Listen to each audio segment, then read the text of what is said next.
stress. So you fucking with the best. So let's have your shit in order before you cross the border into Jacksonville, Florida. It's sharks in the water and gators in the swamp and jags in the jungle. Well, don't get your ass shot. Snapback crack, little ass shirt, big time rama. Bitch, I got that work. Part-time jerk, still adored by the skirts. See, money make a come, but sizzle make a squirt. True story. A bitch never took me on Maury. I stay looking down for suckers from 12 stories. Like what the fuck you mean, man? I'm all about the green, but they gotta be fresh, no glory. Get that, glory greens? No. I mean, just in case you did. I just wanna make sure you understand the rap, you know what I'm saying? It's 9642. You says Mr. Black Curve, Iceberg, Curve, Chicken Brown, Joint. Hey, yo, Burn, this shit's crazy, man. Burn on the boys. Okay, what up, Shell? Hey, pass me the boys. Pass me that inhaler. Me and Scott Baio share the same birthday, so I'm in charge. Tell them losers that them being on top's not in the cards like 11. So how I talk an angel down from heaven, take her to a restaurant where only apples are ingested. I'm sorry, I think I might have gave the wrong impression that you suckers being better than you are. Keep stressing through the math. I'm about to school you dudes with the lesson. Me plus my alter ego equals musical progression. Your song minus me, I hope you dudes enjoy collection. We making hits while you pay for merch at the concession. I'm guessing they told you you should just be yourself, but all that got you is the show and silence from your inner self. Welts from whooping that ass in every session, cause I've been raw with the check-in since they put the check in. Suggestions, you should leave it to the BCG, cause I produce dead presidents similar to Ski. Yes. Yeah. Black Chain Gang, oh, family. Check us out, man. Alias, oh, 973-2904. Let's go. Aspen and Duval, we out here doing it, man. Yo, C, we get it in, man. C. Yeah. Who next? Me and Da Vinci share the same birthday. Now get the picture, paint a masterpiece with mastery.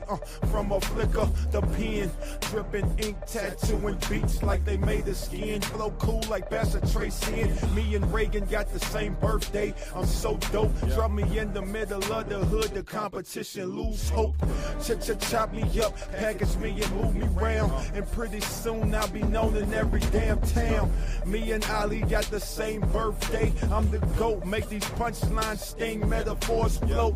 Ain't no Viet Cong ever call me nigga, but I'll go to war with anybody pulling verbal triggers.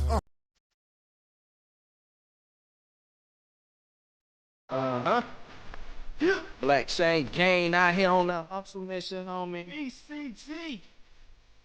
Hey, who we got out here hustling, cuz? You know who we got out here hustling? Books, what up, nigga? I see you, homie. Books. Yeah. That nigga Young and Noah, you know that nigga stays hustling, cuz. What I sound like, though? Me? Shit. Blue Gambino. I hustle every day, yeah, that's what I do. Cause babies gotta eat, plus my fucking rent's due.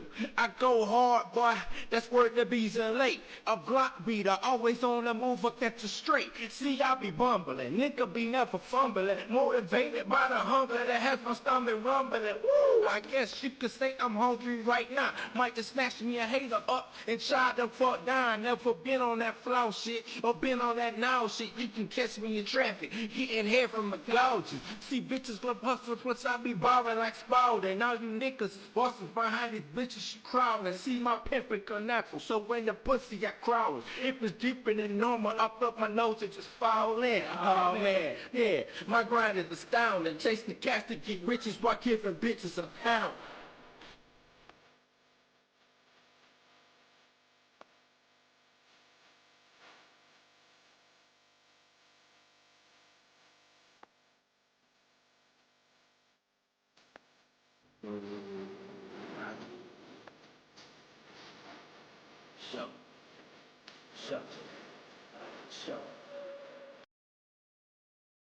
Hey,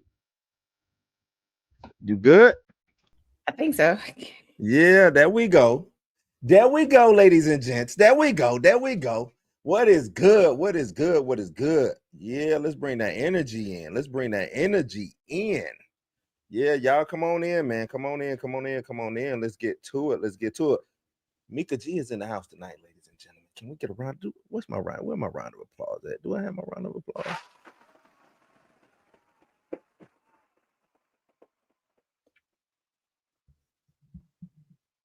Yes, yes. Mika G is in the building. Were you still nodding after the applause stopped? Yeah, I'm still That's nodding. wild. That is wild. It is good to see you, Mika. That is wild. It's good to see you. I know I just saw you, but it's even good to see you on this tremendous Thursday night. It is Thirsty Thursday. And on top of that, The Lost Boys also came out 38 years ago today. Yes. So. Tell them. Let's talk to them about this Lost Boys. Can we let them know what Lost Boys meant to us back then and what it still means? Listen, if you grew up as an 80s kid, 90s baby, and you grew up watching The Lost Boys, for some of us, that was our first introduction to vampires. I mean, it wasn't mine, but I mean, let me say that back. And not even sexy vampires, because Fright Night, Jerry Dandridge was hella sexy, but we're talking about like vampires around. Whoa. Run that back. Wait. Jerry Dandridge was fine. You gotta have faith. He would say, "Oh no, not when he turned into the vampire part. Like in the beginning, when he just showed up and he had to like that slick smirk. I was like, I'd have been like, yeah, you can. My bedroom is right down the hall. You don't need no invite. Come in. But okay, back to the Lost Boys, because I got Back to the Lost Boys. It was the first time that we got to see kids, and the Lost Boys was so close to being like the Goonies. Yeah. In the same vein as the Goonies, and I think Joel Schumacher was originally going to go that route, but then he was like, no, we're gonna go this route. I mean, now that you say that, you know, if you go back and watch it and you put them two kind of side by side, the Frog Brothers, you know what I'm saying? The especially the two Corys, even though I know the other Corey wasn't in the Lost Boys movie. No, he wasn't. Never mind. The two Corys, you know what I'm saying? I'm tripping. So yeah, and you know, they was killing in the 80s. That was I know all the women love it. All the men wanted to be him and all the women wanted to be with him. You know what I'm saying? So I mean, and again, we had sexy vampires. I mean, granted, once they actually turned into vampires, they weren't sexy no more, but they were heartthrobs. You know, they were posters on our walls, you know, things like that. Like, I mean, yeah. The soundtrack. Listen, the soundtrack to that movie. Hey, Juna. Soundtrack to that movie was nasty work. That was The Lost Boys was like, it was one of those movies that came on USA Up All Night. And every time it came on, I was gonna watch it. You had to watch it. That's like, it was, if it came on, you sat down and watched that. Like, it was just, I don't care what you was doing, you were sitting down and watching. Like, obviously I'm rocking my Lost Boys shirt today as well, but I also went out and bought the Mattel doll that they sold, which I didn't know all that. Yeah, there was a she's a what's the name of it? Monster High. Monster High doll, and she's made to look like David, and she has like a purse with the Chinese food, a Chinese food purse. And one of her boots is a saxophone. Like, they didn't miss the details in creating this doll. Okay, all right. You know the saxophone scene. I know. I know. They went all out on. I mean, it's a pretty dope doll. They also have other ones too. It's from their skull collector thing. So they had like Chucky, Beetlejuice.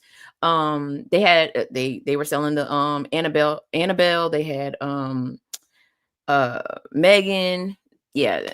But I just wanted that one because I was like, right. Right. Give me 1 second. Mm-hmm. But then I don't know if anybody's ever seen it, but there is a sequel to The Lost Boys. It's called The Lost Boys. It's called Lost Boys: The Tribe.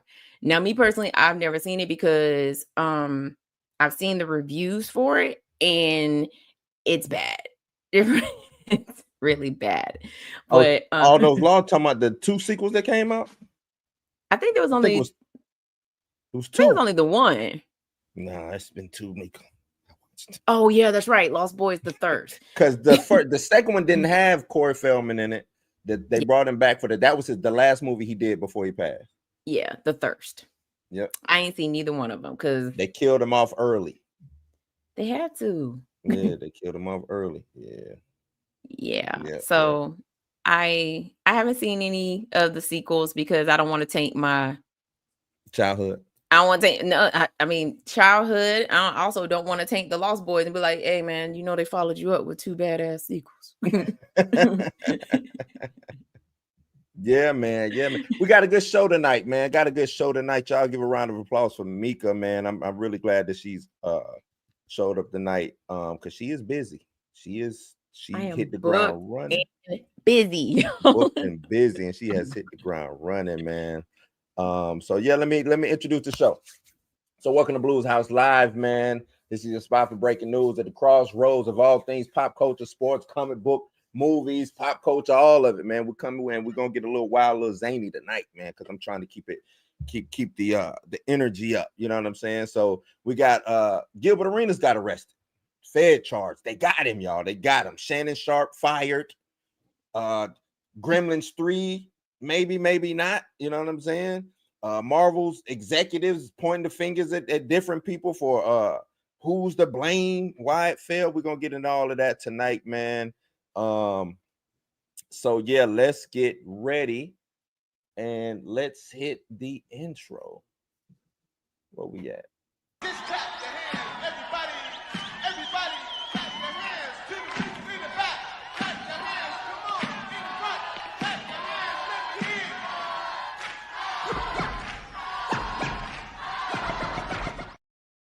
Yeah. I am Bluminati. That is Mika G in the place to be, always and every time on time. Yes, indeed. So let's just jump into it, Mika. Let's jump into this Gilbert Arenas and Shannon Sharpe. It seems this is a little crazy.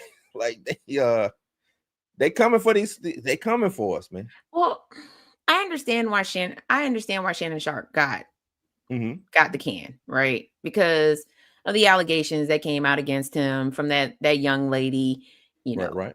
They end up settling, you know what I'm saying? But you know how ESPN roll. Indeed. No, I know how ESPN roll, you know, and we're gonna talk a little bit about the house the mouse built a little bit later on when it comes to the Marvel situation. But yeah, we do know how ESPN roll. It seems like if you trip and fall and a white woman see you, you gone, you out of here. You know what I'm saying? So yeah, you're done. That's basically it, man. Let's get into this article. Before we really break it down, says Gilbert Arenas arrested, Shannon Sharpe fired, fans baffled at odd timing, ask what is happening. Sports fans across the U.S. were shocked after NFL legend Shannon Sharpe and the ESPN parted ways on the same day former NBA star Gilbert Arenas was arrested. What is going on? One fan asked on social media, stating that they are baffled at the timing. Federal agents in Los Angeles arrested Arenas on charges of related to operating an illegal gambling business out of his Encino mansion. According to the U.S. Attorney's Office for the Central District of California, 5 other defendants were also taken into custody. I think Swaggy P was one of them because Swaggy P made a little video. I don't know if you saw that video that's been floating around of Swaggy P, man. And he was he probably was one of the people arrested. Well, I don't know, but he was poking fun at it. He was making light of it. I guess he had already knew that Gilbert Arenas was already out, but man, that was like one of the funniest videos. The way he was just trying to stay relevant. That's what it sounded like. Operating an illegal gambling business out of his Encino mansion. According to the U.S. Attorney's Office for the Central District of California, 5 other defendants were taken into custody, including Yevgeny Gershman, a suspected member of an Israeli organized crime. Look, man, oh man.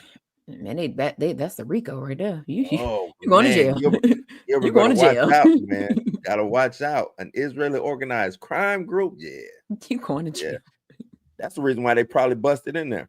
Arenas, who was 43, also known as Agent Zero. Agent Zero was a problem back in the day, too. Yes, Problem. Woodland Hills is charged with 1 count of conspiracy to operate an illegal gambling business, 1 count of operating an illegal gambling business, and 1 count of making false statements to federal investigators. The Justice Department noted in its press release. Simultaneously, gotta add that, simultaneously, as that was happening, as this was happening, this happening too.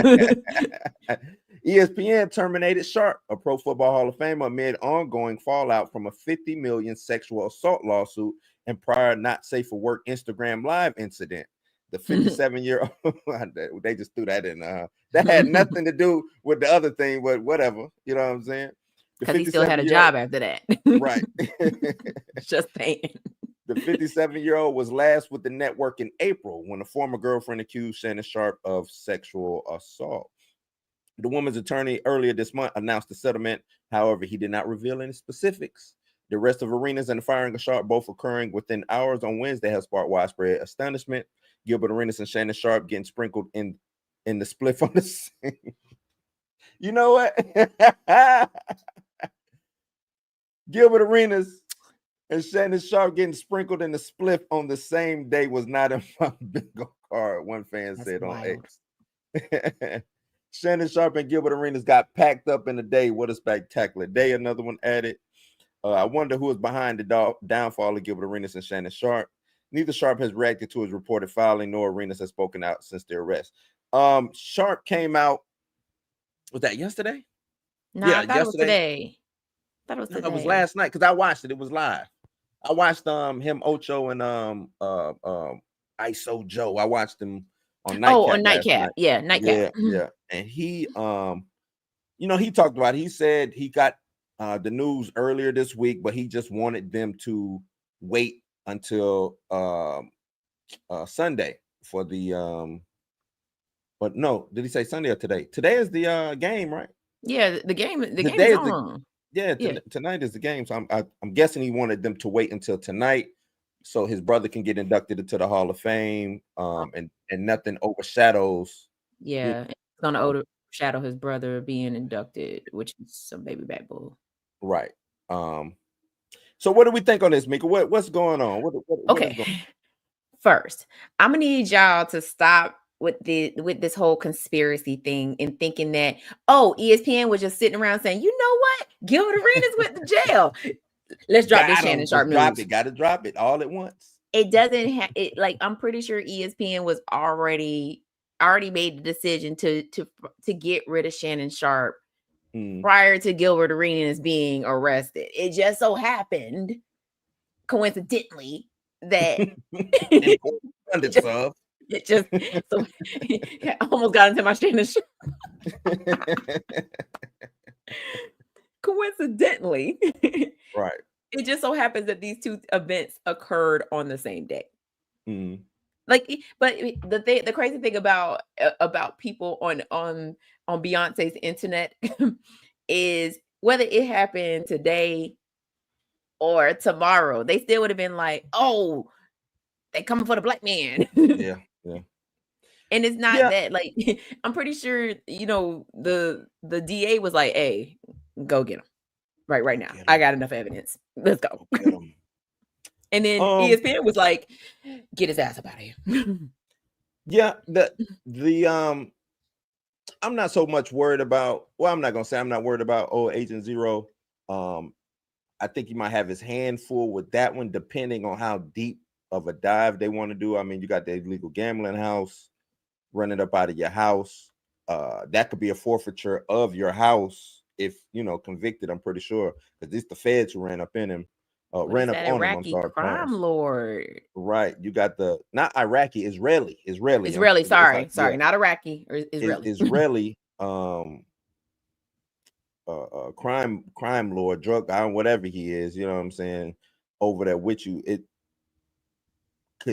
one could ponder, hey, with all of this going on, we want to go a little bit deeper What with you. else are you Yeah, doing? what else is going on? You know what I'm saying?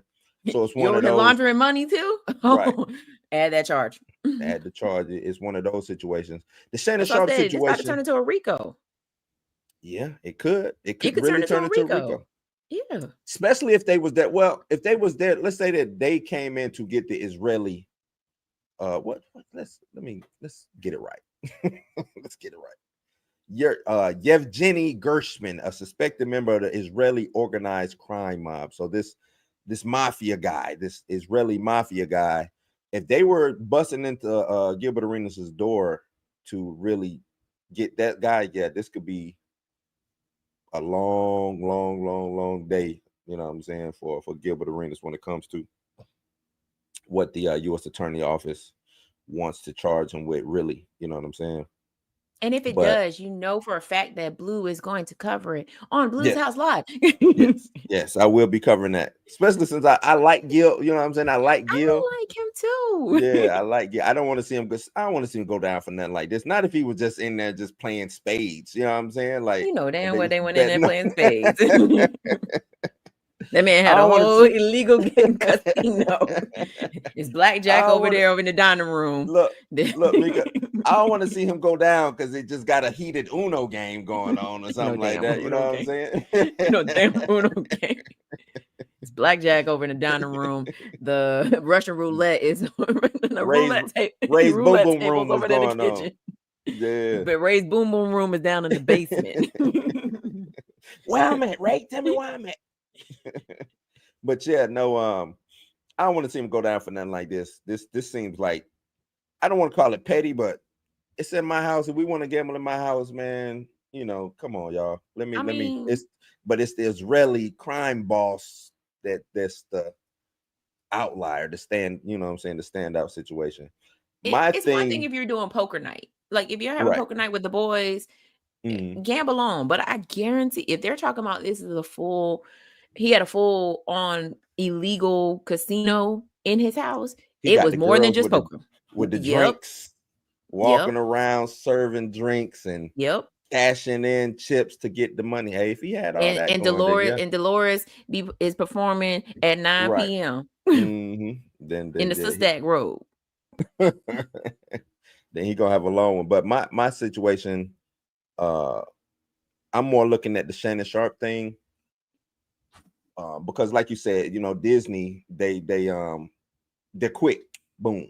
You know what I'm saying? Even with the Jonathan Major situation, I think they already had that ready to go. It's just they wanted to kind of save face. They wanted to kind of, well, let's just hold out. You know what I'm saying? I think even if he was acquitted on all charges, I think they might have still dropped it. You know what I'm saying? The more that I think about it. Mainly because of that random Instagram live. Oh, you talking about Shannon Sharpe? No, I was talking about Jonathan Majors. But yeah, now that you say that, Disney had probably was like, all right, man, this is just one too many times. We're not gonna let him get to the third time. You know what I'm saying? He's already over here on a like a temp service type because your boy Stephen A got you over here. You know what I mean? We're not trying to get to the third situation. You got that, but that happened at FS1 though, right? Yeah, and that's why they let him go then. Yeah. They let him go. Yeah. Because a lot of people like to put it on that you know, the big blow up between him and Skip, but I'm with you. I think they was like, nah, that was unbecoming of our people on these shows. Disney got their track record. They got to me, I don't know. Because I don't know how many of these things happen. It's just they highlight, or we see them highlight either the black athletes, the black talent always gets highlighted. I don't know how much of, you know, the counterparts get that it happens on their side of things. But if it does happen, we don't ever see any moving pieces. We don't see this person leave. You know what I'm saying? I remember when Chris Carter. You remember when Chris Carter left? Yeah. He just disappeared. I'm still wondering what happened with Chris Carter. One day he was on the show, and the next day he was gone. I mean, remember when Steve Young was on there? Yeah, they should have kept Steve Young. Maybe if they would have kept him. Keyshawn Johnson. Well, Keyshawn went over to Fox, right? Keyshawn went over to Fox. No, I mean, yeah, they've let go of they have significant people. I mean, they let go of Jeff Van Gundy, Mark Jackson, Jalen Rose, and like I said, Steve Young, and Keyshawn left. So, but yeah, I mean, but like you said, most of the time it's been highlighted that, you know, it's mostly, the Black people that get they get the shuffling. Yeah, they hit them shuffling. You know what I'm saying? I agree with Pam. Shannon was on borrowed time. Yeah, he was, but that's what I'm saying. He was on borrowed time. He was already on borrowed time. So one infraction, because he didn't have a big yeah, we saw what you did over there, FS1, but you're coming over here now. You know what I'm saying? And clean slate. I mean, you were right. Yeah, clean slate. Clean slate. I'm gonna do this. Oh, yeah. Clean slate. He was putting up numbers, but at the same time, it's like, we don't necessarily need you, dog. We got Steven. We got our black guy that we, you know what I'm saying? Our polarizing black guy, we got him. We don't need two for the most part. So we're good. We're good over here. We're good, man. The question I want to ask, do y'all think Shannon Sharpe is being targeted for being too outspoken, or is this just messy time? And that's what I'll ask y'all, and leave y'all with that. Y'all let me know in the comments down below. Anything you want to add to that, Mika, before we go on to the next? I hope Gilbert Arenas beats all his charges. I think he will. His wife bonded him out. You know what I'm saying? Yes, ma'am. He seemed to be a little bit happy or whatever. It's just the fact you sit in trouble with Michelle. Yeah, I know that, right? But me and Pam went over that too. We went over the whole Michelle lawsuit, man. She used to work for not ESPN, it was NFL Network. That's the Michelle. We did a deep dive on Michelle.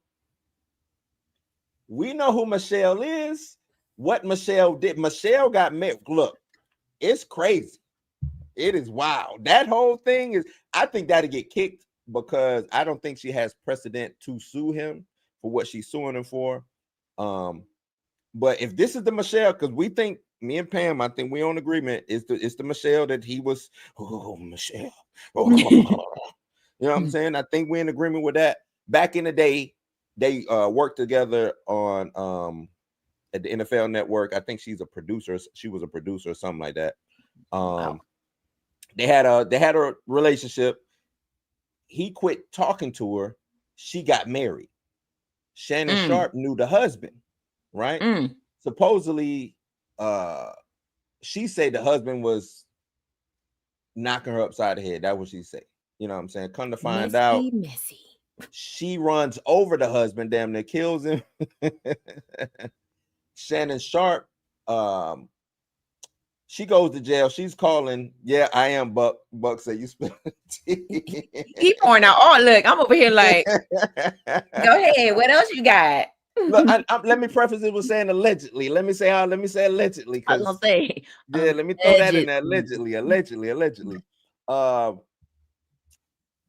While she's locked up in Rikers after the court case, because he didn't testify. He wrote letters. He was like, I don't want nothing to do. I'll just write the letters. You know what I'm saying?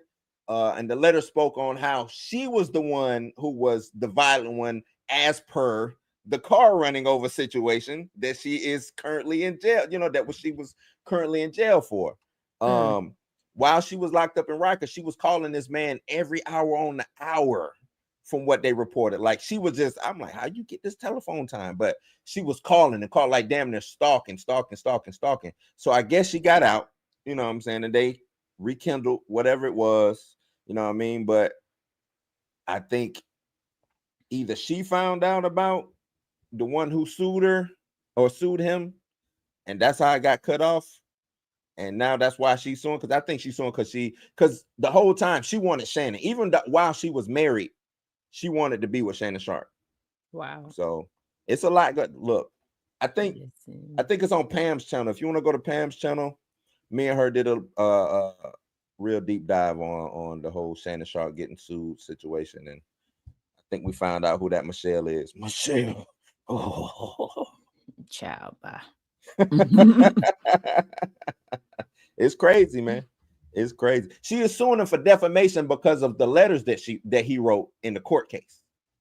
And I'm like, how is that defamation when that's evidence? Like, it's part of a court case, you know what I'm saying? Right. If he And lied, he would be in jail with you. Right. He didn't perjure himself. And the jury found you guilty, and that's why you was locked up in Rikers. You know what I'm saying? Like, I don't see what a defamation is. Right. So, and you decided to relink with this dude, and that's how you end up on Instagram Live.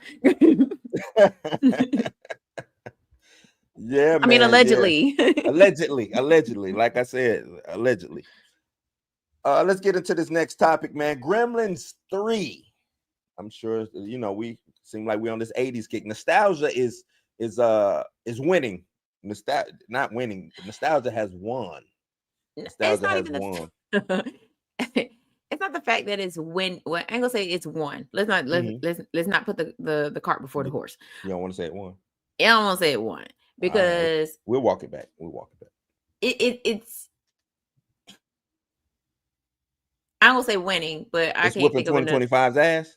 It literally, I mean, not even 2025. Like we got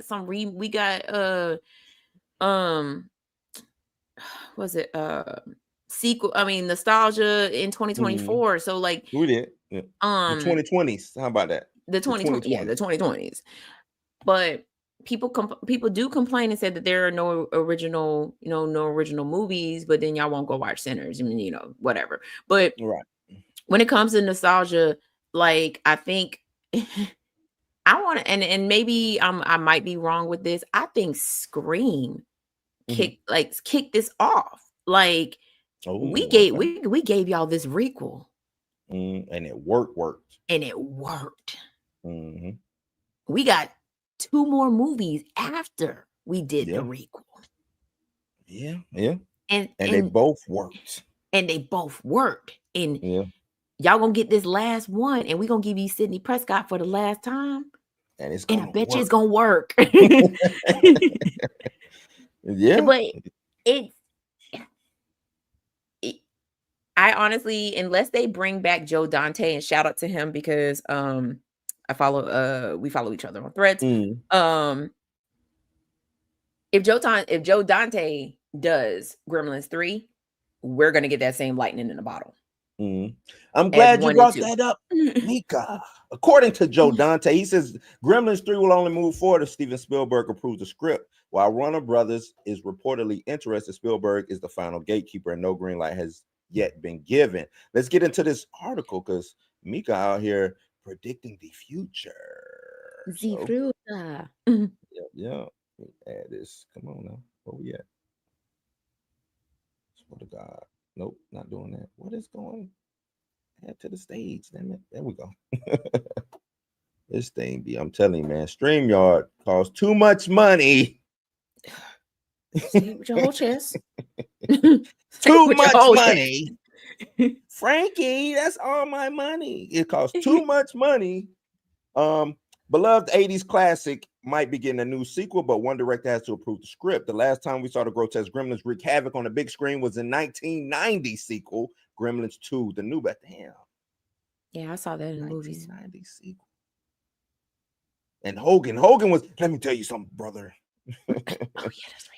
He was in it. Yeah, that was before he was, N-word with it. Where the tiny monsters overtook the Big Apple, and now it appears a third installment to the beloved Gremlins movie franchise may be on the horizon. According to the film's original star, Zach Galligan, who shared the news with the fans at Comic-Con Manchester, after 35 years, they come up with a script. Warner Brothers is incredibly interested in doing it, he told Manchester Crowd.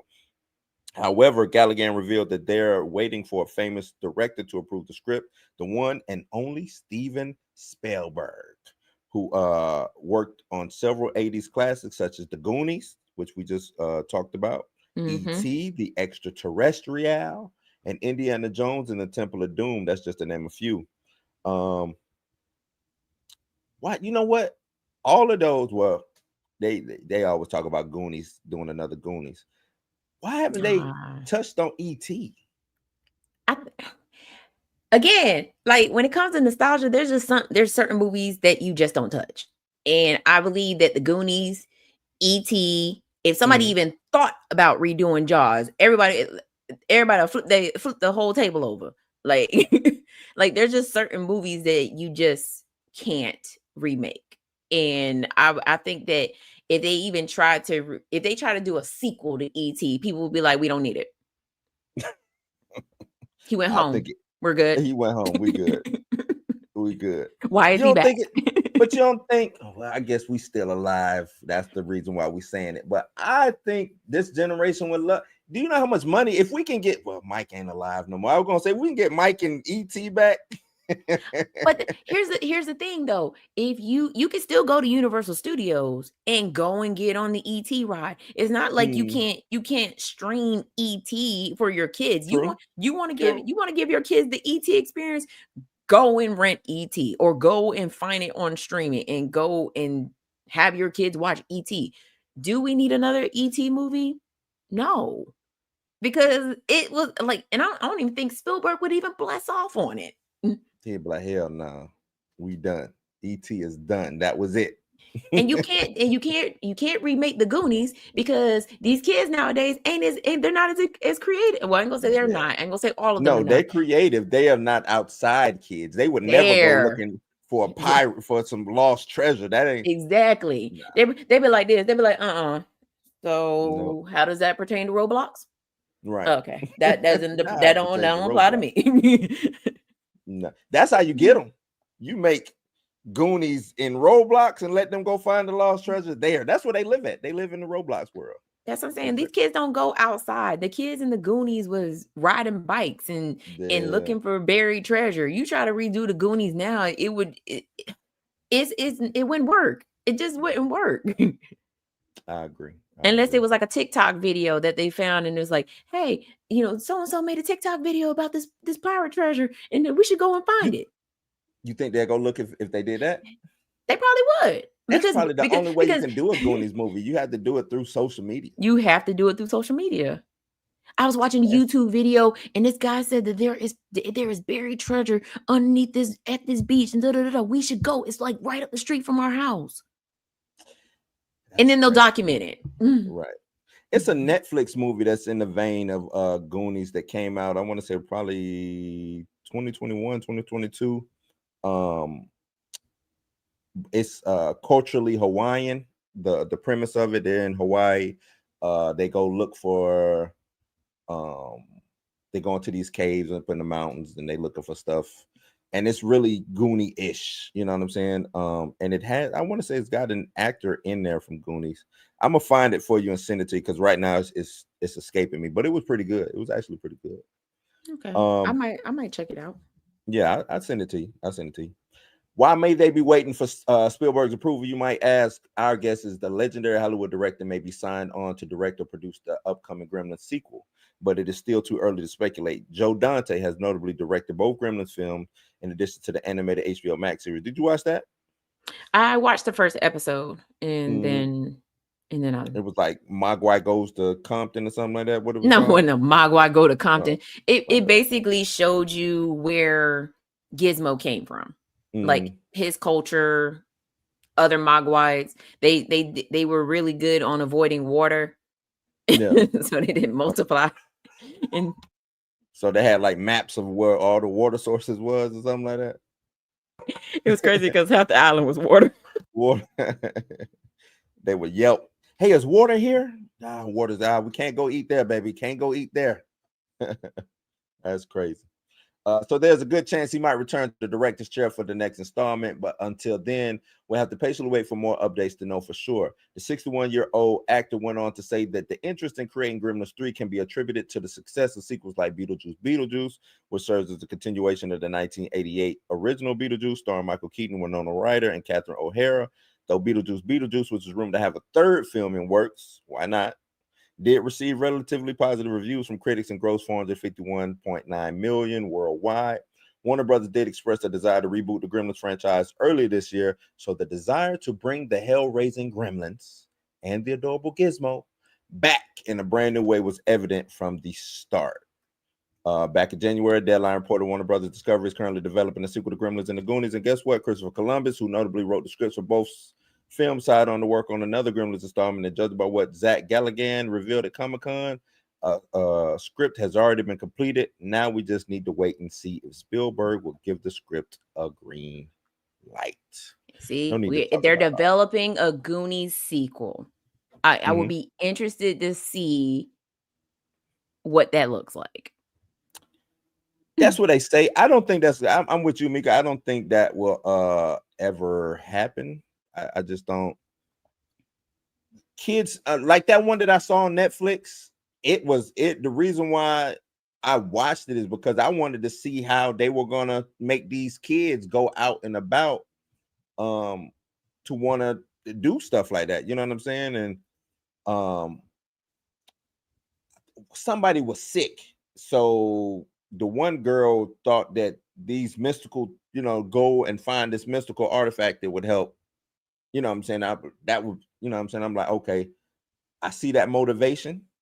It makes sense.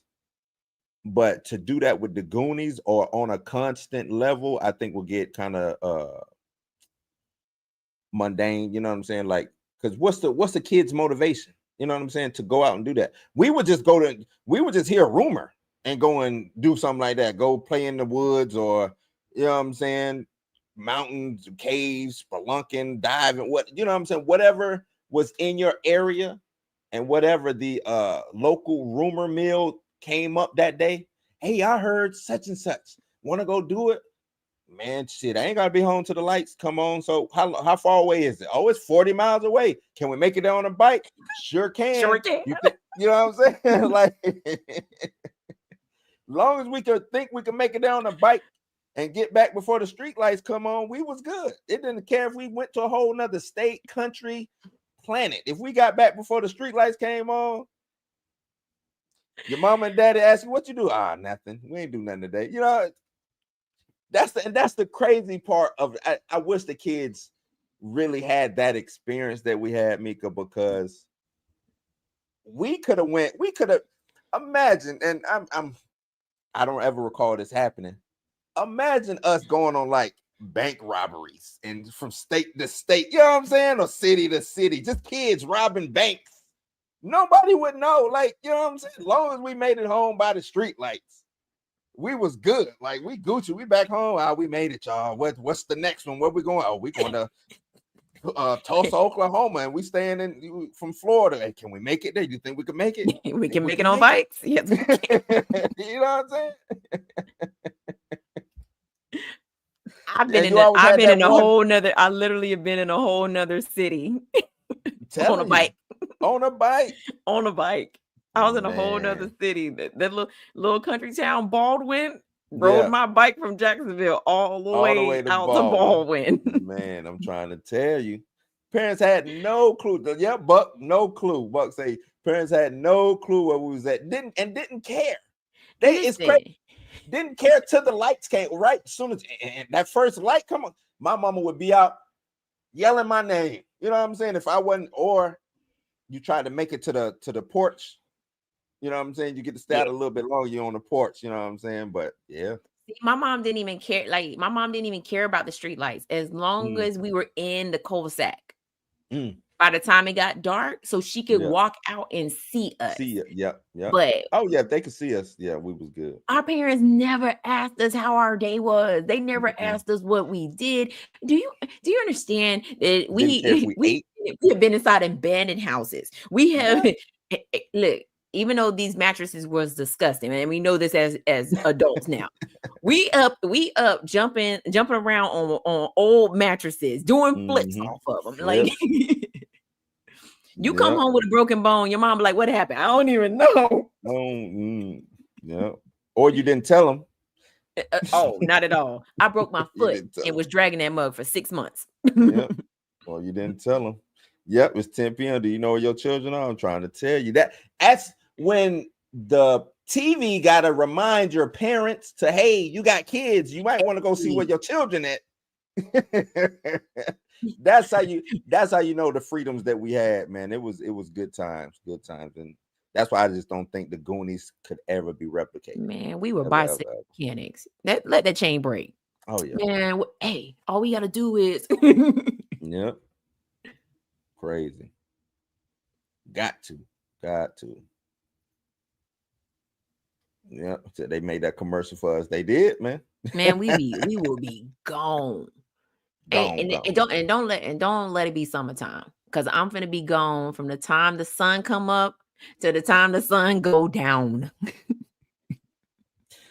Your parents didn't care if you ate, didn't care if you was what you drank. Like, long as you made it home, you know what I'm saying? Because you make it home most of the time. You got dinner, you know what I'm saying? But I ain't get 3 meals a day during the summer.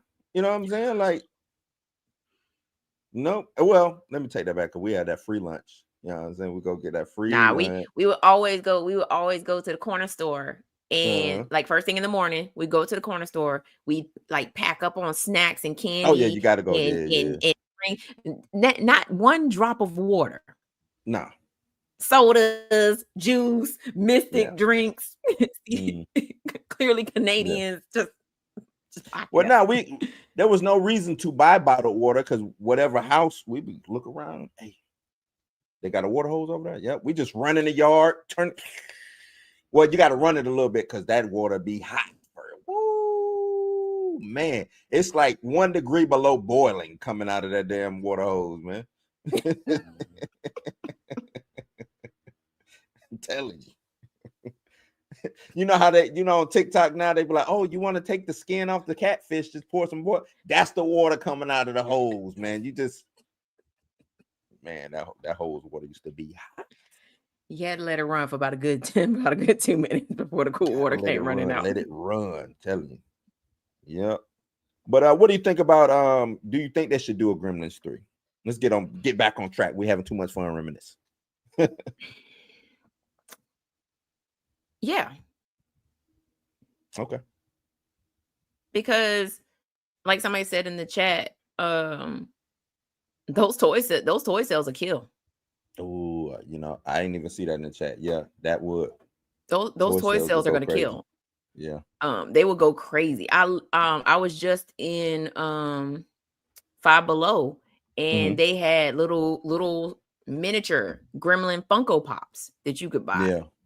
And I was like, if they were to release a new Gremlins movie, not only would you increase you would increase the sales for toys on that movie alone, but you would also increase the streaming for Gremlins 1 and Gremlins 2.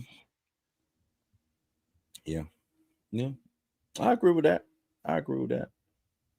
Would you watch it? Yeah. And not for nostalgia reasons. Like, I would watch it because I like Gizmo, and I just want to see. I honestly want to see, because we've been with Billy since he was a teenager, right? So to see him, I'm pretty sure Gremlins 3 will be him as a family man. Gizmo is still around, because Mogwais don't age. Well, he might be a grandfather now, because he's 60 years old. So then he would, like, it would probably be one of those things where he's like a granddad. Gizmo's still around, and like his grandkid accidentally, splashed, get water on him, and he's like, or accidentally take him to the beach or something like that, and then cannonball with Gizmo. Come on, Gizmo, cannonball. And he's like, no. And then he tells them, these are the rules. Don't feed him after midnight, And of course, because we live in a day and age where you always gotta have one badass kid, he'll be like, not listening to Granddad. Give him this Snickers bar. Right. And then Gremlins. As they watching USA Up All Night. Yeah, I'm with you. I would like to see how they figure out that story for this modern, you know what I'm saying, for today. Let me not say modern audience, just for today's audience. Like you said, would it be like a granddaughter, grandson type situation, and some bad kid comes over and feeds them anyway, they get wet, all types of stuff. Or maybe they get wet and then they be like, all right, cool, it's a bunch of, you know, gremlins, but or a bunch of mogwais, but they ain't gremlins yet, you know what I'm saying? Yeah. And maybe this grandkid has one, that grandkid, a cousin or something like that, and then next thing you know, they feed them, and now we just got gremlins, you know what I'm saying? I just did the whole thing in my head. It'd be like one of those things where he brings them to like a birthday party or whatever, and one of the kids accidentally spills like juice on them, and so and one of the let's just say the badass like kid. the Kool-Aid man. They don't come out like the Kool-Aid man. No, like so, like, you know, all of them start boop, boop, boop, boop, and one of the badass kids picks up one of the balls and like stuffs it in his shirt or something like that. Yeah. And then he goes home with his mogwai, and he doesn't know the rules. Ooh. So he ends up feeding him after midnight, and now. Ooh. Yeah. See? Y'all better whenever y'all want to hire a sister, I'll be doing it. Ain't no chat GPT up here. I can't remember the name of the town, but Mickey, you remember the name of the town? Nope, but you know I will Google it in a heartbeat. To the Googles. But Mika broke it down. I'm not mad at that. So we're saying keep it modern. I'm asking, do you think they should go back to like an 80s situation, get away from the actors? I would say go back to the 90s, because I think in the animated one, where was Gizmo at in the animated one? Because you said you watched the first episode. He wasn't with the family no more, right? He's back with the Chinese dude. It's Kingston Falls. That's the name of the place. Kingston Falls. I want to. He's back. I don't know the actual name of the place where Gizmo was. I just know it was like. But you already know. I will Google it in a heartbeat. This movie it's a prequel to everything. So it's a prequel to everything. It's a prequel to everything. Yeah, I thought it was after. Okay.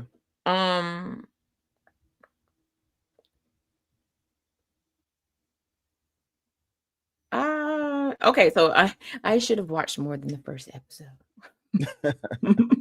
Why? Because it says the series focuses on a 10-year-old Sam Wing met the young mogwai named Gizmo, along with a teenage street thief named Ellie. Sam and Gizmo take a perilous journey through the Chinese countryside, encountering and sometimes battling colorful monsters and spirits from Chinese mythology and Chinese lore. So basically, he's back in China. Got it. Okay, so you said it was a prequel, so this would be him coming from China, or this would be his time in China before he came over to. Mm-hmm. And he meets a young boy named Sam and a thief named Ellie, which that falls into Gremlins 3, because you get a badass kid that steals one of the mogwai in Gremlins. Gremlins. So yeah, I'm with it. I say go ahead, Steven Spielberg, give him the green light, let them get the moving and grooving. I guess that'd be for Warner Brothers, I'm guessing. Yes, yeah. We probably have to wait, because Warner Brothers got their split going on, and they trying to shed some debt and stuff like that. So they'll probably wait on that. If it does get green lit, I'm pretty sure they will wait for it, and so they can probably because that's something I would like for them to put their attention to, and not just War of Worlds it, because I don't know if you saw that. I like Cube, but Cube, they got you, my guy. Like, how did it? They got you. Like, Eva Longoria. What? I don't even know how to really. It's speechless. Yeah. I don't suggest anybody going and waste your time watching that. If you are a fan of who is that? Wells, his stuff, and Tom Cruise. They even did a TV series, which I think might still be on, and it's this just is horrible. Buck, at this point, we'd be lucky if we get another Gremlins movie. Buck so damn we might not get it to 2030. Yeah, now Warner Brothers got to do better.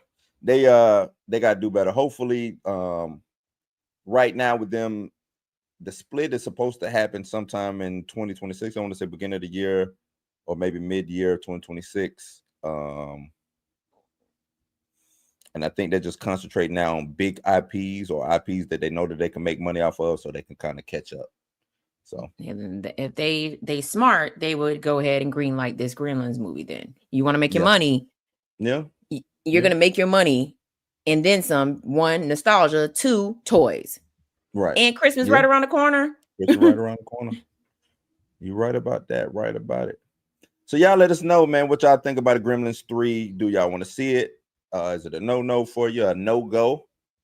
And is it something you would take your kids to? Remember, Gremlins was the first movie to get the PG-13 rating. Yes. Yep. Because it was either PG or R. Yeah, they made the PG-13 rating strictly for Gremlins. So, yep. Up next, let's keep it going. You know how I am about Marvel. We get into the Marvel territory and the F Feige territory that people are now knowing me for. Blue don't like Feige. I can't stand him, y'all. I just think he's fraudulent. Man. We're going to talk a little bit about updates on Deadpool, Blade, and Black Panther, the future of all of those in this upcoming Cinema Blend article. Where is it at? Here we go. This is Mika's favorite subject, too. No, it's not. Mika's favorite subject, y'all.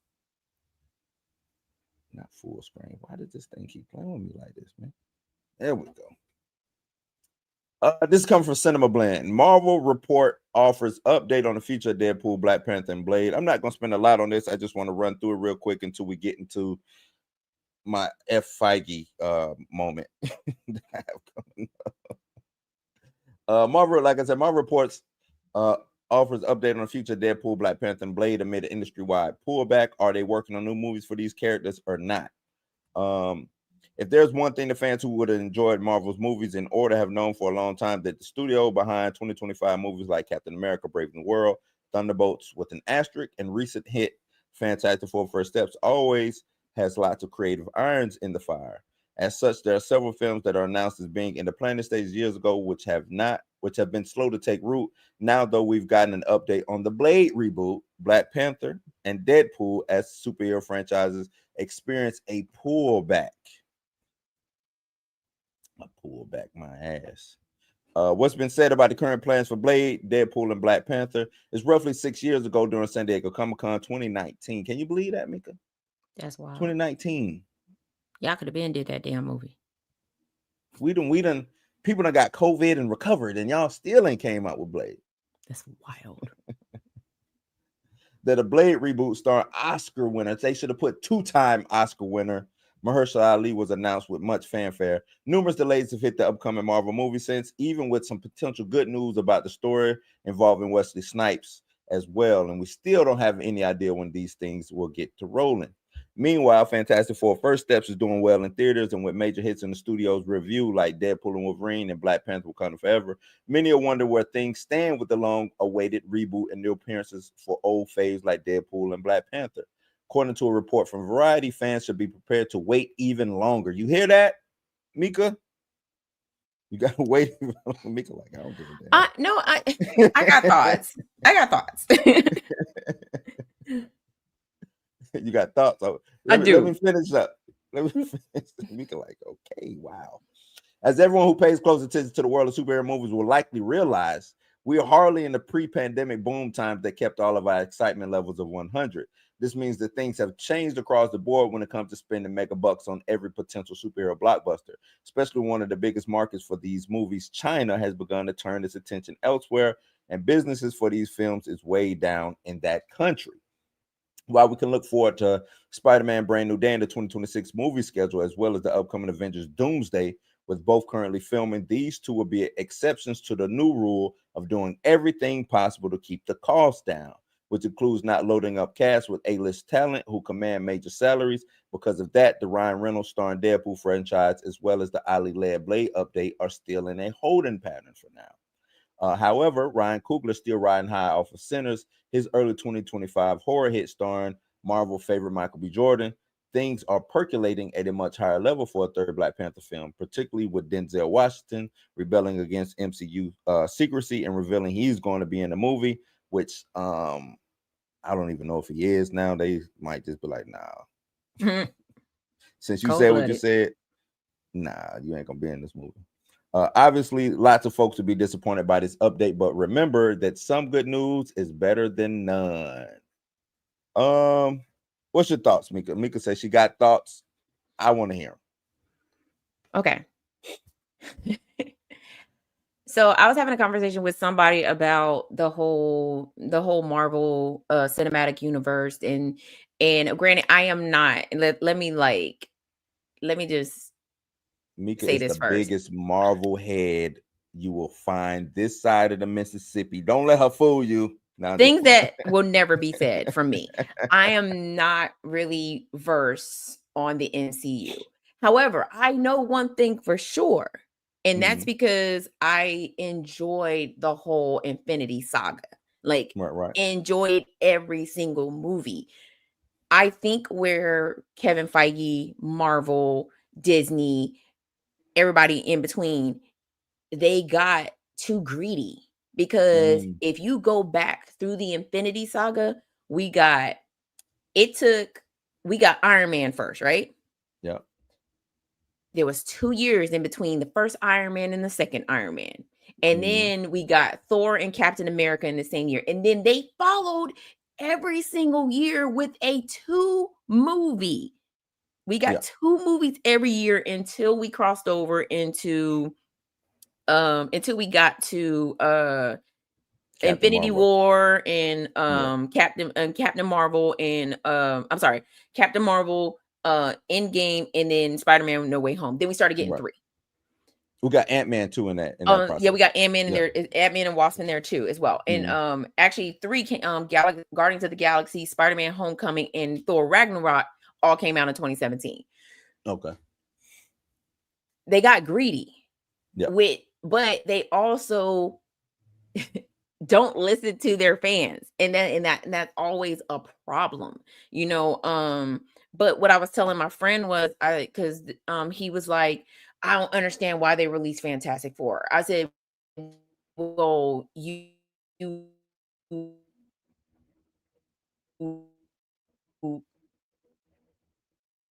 Uh-oh. You lose Mika?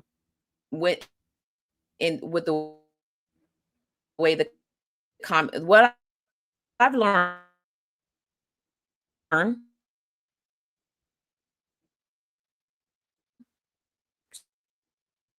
since I've been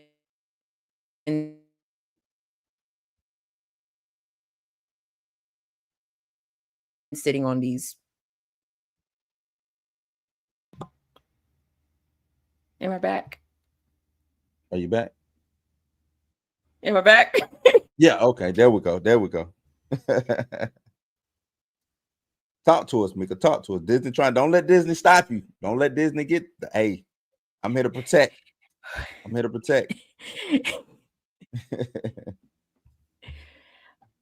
You good. Go ahead. You good. Okay. I think you good. Am I good? It's like you're good and then you're not good. You want to go out and come back real quick? I know. Yeah, I'll be, Okay. be right back. I need a commercial like Dre got, do a technical difficulty commercial. Yeah. Mika be back, man. I think she was about to get real profound with what she was about to say. I'll say what I got to say when it comes to this. Y'all know how I feel, man. You know what? I'll go a different route. I'm gonna go a different route. They said, where did it say in the pullback? Superhero franchises experience a pullback. This is what I'm saying, or this is what I'm thinking. Feige and Disney have conceded that they have lost. They've conceded that they've lost. Now it's, we got to pull back. We got to make things cheaper now. We can't do the same things that we had been doing before. I think Feige them are in rebuild mode. That's what I believe, like a sports team. They are in rebuild mode. They waiting on the next draft pick to come through. They don't know where they fall at in the lottery right now. I think they're in rebuild mode, and it's a lot of negativity. It's a lot of negative energy over there, and I think the GM should be fired. Y'all know how I feel, but that's another thing. Go ahead, Mika. Get back to whipping the pot.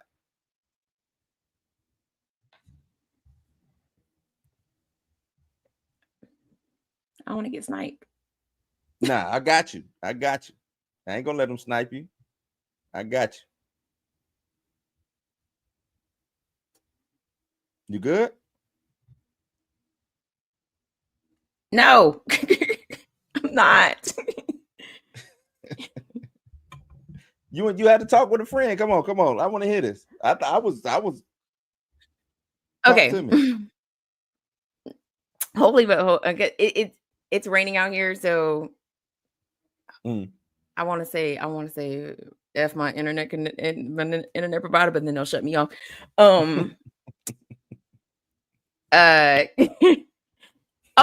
Talking with my friend. Yeah. He was upset about the whole Fantastic Four, why they're introducing new characters, all this other stuff.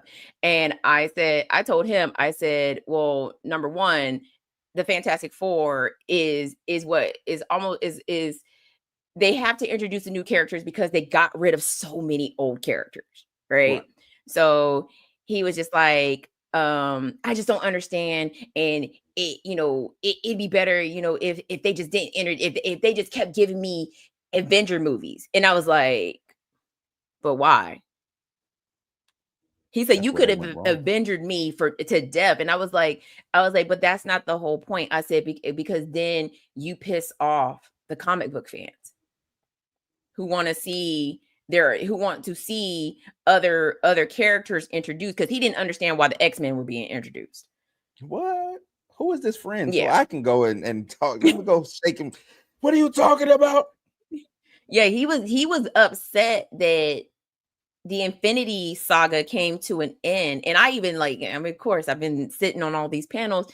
I had to tell him, I was like, the Infinity Saga was just like was just one phase. Now they've moved on to other phases now. And he was like, they should have just stayed with the Avengers. I would have, why they have to kill off Captain America and all of that. Like, he was going on and on and on. And I was like, you need to come on Blues. You need to come and talk to Blue and Dre, because Mika ain't got time for this. It's crazy, that your friend is saying that, because that goes back to what Feige said about the reason why Captain America 4 didn't work. And a lot of people, was mad at Feige for saying, I'm like, Feige out here telling you, this is the one thing he actually is telling y'all the truth about. The reason Captain America 4 didn't work is because it was not a Captain America movie, right? Like, your friend just saying that about why they had to kill Captain America off. Yeah, think about how many people have that same thought process. You know what I'm saying? That was why they killed Captain America off. Yeah, I don't know. Why did they want to make him old and move on to have Sam Wilson as the new Captain America? I couldn't tell you that. I thought maybe they thought that they could make some money. It was viable. I could have told them, big mistake. I could have told them that from the jump that they weren't going to work because this is America. You know what I'm saying? But I'm just a guy who's here on Beyonce's internet, raving and ranting. You know what I'm saying? That's all I am. But no, your friend is. I see where he's coming from. Only thing I would say is, from a business standpoint and from a creative standpoint, it's hard to do that. These actors get older, these actors get more expensive, and the stories. Well, let me run that back before I even get to the story. And these actors get tired of playing the same damn character. I hate to say it. Like, I'm surprised Hugh Jackman keeps coming back for Wolverine. I'm really surprised he keeps, you know what I'm saying? Because every time he said, "Oh, this is the last time I can't do it. I'm tired of training. I'm tired of eating chicken and rice you know what I'm saying?" Like, it's hard to keep your body in shape for they did that for 10 years. Robert Downey Jr. is I think he's in his 60s. You know what I'm saying? What, how old is Robert Downey Jr.? 61, 62 or something like that? Might be older. So you couldn't keep Robert Downey. How long you gonna keep him around? He's 60. He is 60. Yeah, so he how just long turned 60. Chris Evans is getting older. Like, they all have to get older. They all have certain things. Scarlett Johansson, they did her wrong. Scarlet Witch, she was like, I don't want to do this shit no more. You know what I'm saying? She was like, I'm tired of being Wanda. Can I go do something else? Y'all are stopping me from winning my Oscar. You know what I'm saying? I ain't gonna win no Oscar for Wanda. I know I'm not gonna win no Oscar for Wanda. Can I go out and do some of these art house movies or some of these other, you know what I'm saying, a romantic comedy and stuff like this? When you sign on for Marvel, it's Mephisto for real. Like, you signing with blood. You know, this is death row over here at Marvel. So don't nobody want to be locked in like that. And story-wise, it's hard to keep that going, man. You now have the opportunity to bring in Fantastic Four and say, you know what? Can I replicate what I did with the Avengers with Fantastic Four? Now, I don't think Fantastic Four IP is big enough to replicate, the different, because I don't foresee a Johnny Storm movie or Sue Storm, Mr. Fantastic solo film or nothing like that. So I don't see that. But X-Men, on the other hand, you talk about Avengers gave you 10 years. How about 20, 30 years of X-Men just because of the vast majority of characters that they have? Like, they just got a smorgasbord of characters over there. You know what I'm saying? And they can constantly pull in, and you talking about to me, they ain't even got to reboot X-Men. They ain't got to reboot X-Men. They could just keep going for about 20 years, at least 20 years. If they do the characters right. Which would be dope. You know what I'm saying? Super chat. Buck say, why I don't agree with him. A lot of casual fans didn't come back after Endgame. Yeah. I'm the same way, but I don't agree with him. He's right. Like, a lot of fans didn't come back after Endgame because there was no more Avengers. You know what I'm saying? And that's what I tell a lot of people about the MCU. Like, we've been conditioned as fans of the MCU, not just of Marvel Comics, but of Marvel Cinematic Universe. As a casual fan, you've been conditioned that it's supposed to be like this. Yep. When it's not like that no more, and the fans is telling you, hey, hold on, wait, this is supposed to lead to this, and you gave me this end credit scene, and it's supposed to produce this, that, and the third, and you're not doing that, fans is gonna check out because they're like, wait, this ain't what I signed up for. This ain't what you made me sign up for. Now you're switching it on me. So I'm with you, Buck. I don't agree with him, but a lot of casual fans did not show back up, and they still not showing. Even though they saying that Fantastic Four is a hit, it ain't doing numbers. You know what I'm saying? Like I said, it's rebuild. They've conceded. The season is over with. Let me give you Let me give you this. I don't even care. I know one thing. When it comes down on you, you either collectivize or you run like a solitary rat. Willie Dynamite. Let me get your Willie. Oh, Willie. You don't like Willie, Mika? Who? Willie Dynamite. You don't like Willie? You know they make me profit share for using that. And not with the studio that made the movie. They make me profit share with some YouTube rapper that's out here, man. Wow. Who used it in a song. That's crazy, ain't it? That is crazy. That is crazy. I said, what? That's okay. I'm gonna do the super chats going forward and just be like, thank you for your super chat. Thank you for your super chat. Oh, okay. Look, I got you dancing, Mika. I make a super chat out of you now. Don't do that. Don't do that. Don't do that. Oh man. But yeah, also in this they said, don't be looking for Blade. Like, you came in looking for Blade. Not today.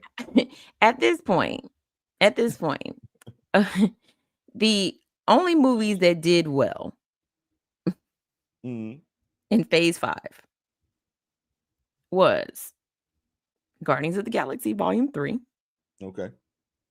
Deadpool and Wolverine. And maybe Thunderbolts. What did Thunderbolts do? I know it's a good movie. And Fantastic Four is a good film too. But I don't think Thunderbolts did what, 346? Nah, I think Thunderbolts only did like 340 or something like that. The budget was 180, it did 382. Okay, so it's profitable. If we doing the you said 180 was the budget and it did 382. Captain America Brave New World did 415. The Marvels, but its budget, they lied to us about its budget though. True. Because I remember when they first came out and said that budget was gonna be like reshoots and all of this other stuff. It ballooned that budget. Yeah, the Marvels only did 206. Yeah. Gotta did 845. And then Ant-Man. Yeah, gotta love it. Ant-Man and Wasp, Quantumanium did 476. Okay. Yeah. So I think I think after Ant-Man and Wasp, no, let me take that back. I think after Guardians of the Galaxy, they was like, oh, we're back on the upswing. And then they wasn't on the upswing. That's because they're not listening. So let me segue into this next article about them placing blame, pointing the finger. Where is it at? Yeah, let me segue into them pointing the finger at one another, or blaming, you know what I'm saying, blaming who, stuff like that, because Marvel, it's they not right over there. Like it's something ain't right over there in that Marvel studio. Dre did a big video this morning, and salute to him, where he's putting the blame on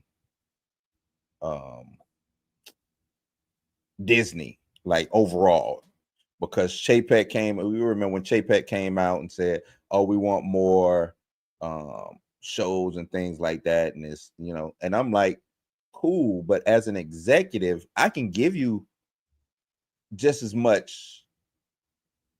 I can do a higher output and still put out good product. You see what I'm saying? Yeah. I believe they was asleep at the wheel over there. I believe Feige just, for one thing, and I talked about this last night, I don't believe Feige is a creative.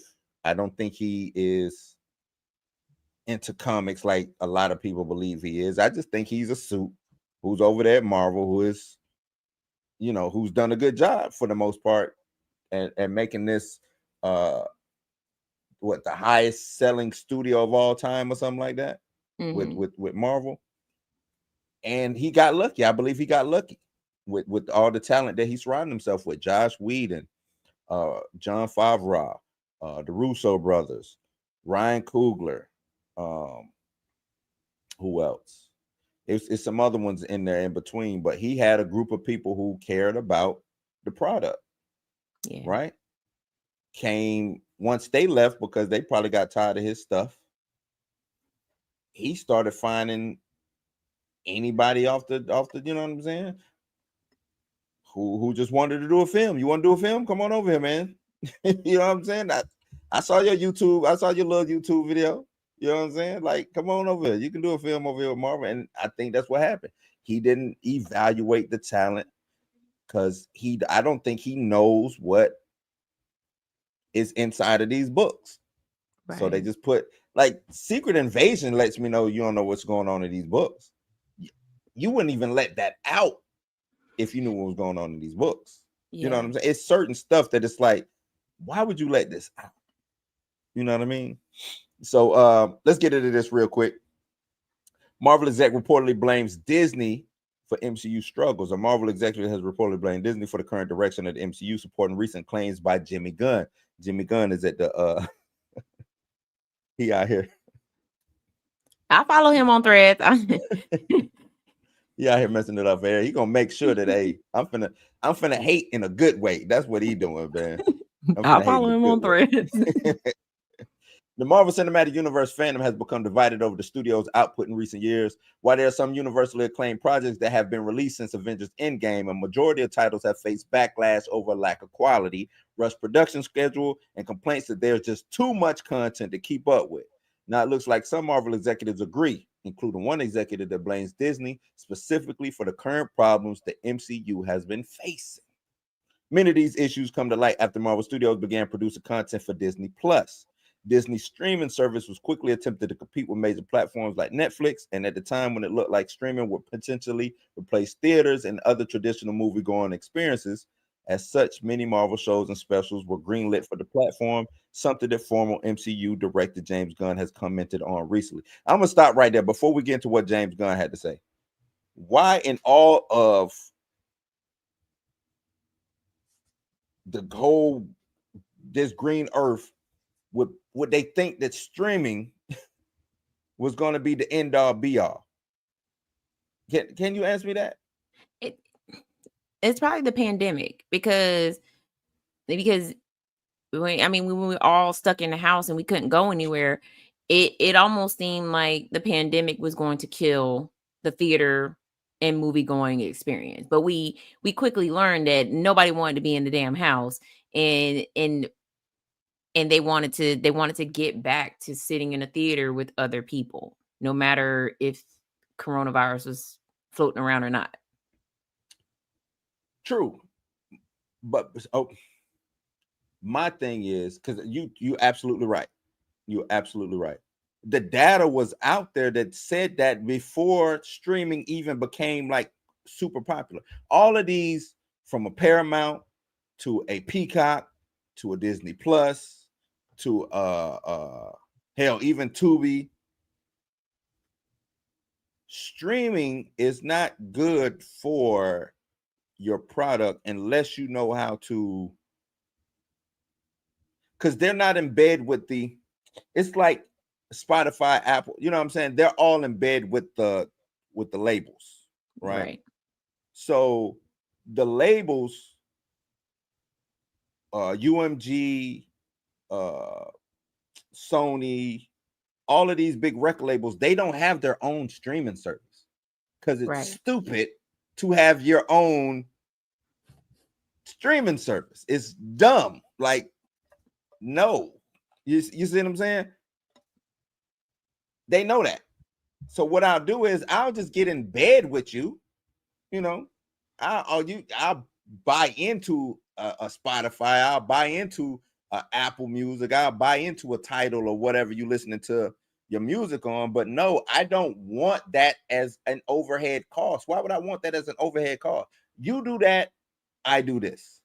Right.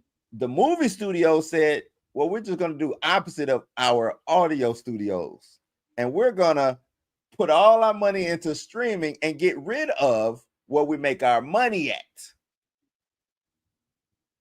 You see what I'm saying? The thing, Yeah. the difference between movies and music is I don't need Target. I don't need Walmart because I don't want to press up CDs. That's where my overhead is. I don't want to press up CDs, right? I don't want to do that. Why do I want to press up CDs that cost 25 to 75 cents, even upwards to $1 a CD to press up and make cover art? I don't want to do all of that. That's money. That's money.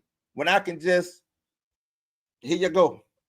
Go to Spotify, pay whatever that fee is, and you don't know what a stream costs anyway. So I'm gonna just make money hand over fist by giving you some fake number that this is what a stream is and this is how much it costs, and all the artists out there, I'm gonna jerk them. You see what I'm saying? You can't do that with movies because it's unions. You know what I'm saying? Like, it's unions. I can't jerk the actor because the actor gonna get paid right off the A. I demand $750,000 for this movie. Denzel might want 2 million or $1 million or whatever for this movie. You see what I'm saying? I got 5 to 10 actors in this film. Majority of them cost $200,000. That's the average. You see what I'm saying? Mm-hmm. Now I got to put this on stream. I'm losing money right there just putting it on streaming. Yeah. Because if don't nobody subscribe to my streaming service or even watch my streaming service, the movie that I just made went nowhere. Right? You see what I'm saying? Yep. But guess what? I know I make money when I put in theaters. And I think that's what Warner Brothers was trying to do with the day and date thing. Remember, they was the only ones holding out. Yeah. Which hurt them in the long, which I don't know. Did it hurt them? I don't know. It might have hurt them in the long run, but they were the only ones holding out like, nah, man, Godzilla gonna be on HBO Max and in the movie theaters at the same time. Mortal Kombat. You like Mortal Kombat? Well, you can watch it at home if you want, or you can go to the theaters. We still, Florida's still open, y'all. You know what I'm saying? Like,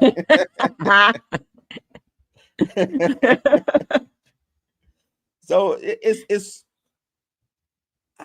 like, where's their accounting guy at? Where's their guy who does the data?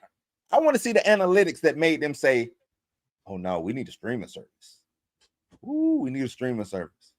It's finite. Streaming, Netflix cornered for one thing. Netflix just beat up on everybody, right?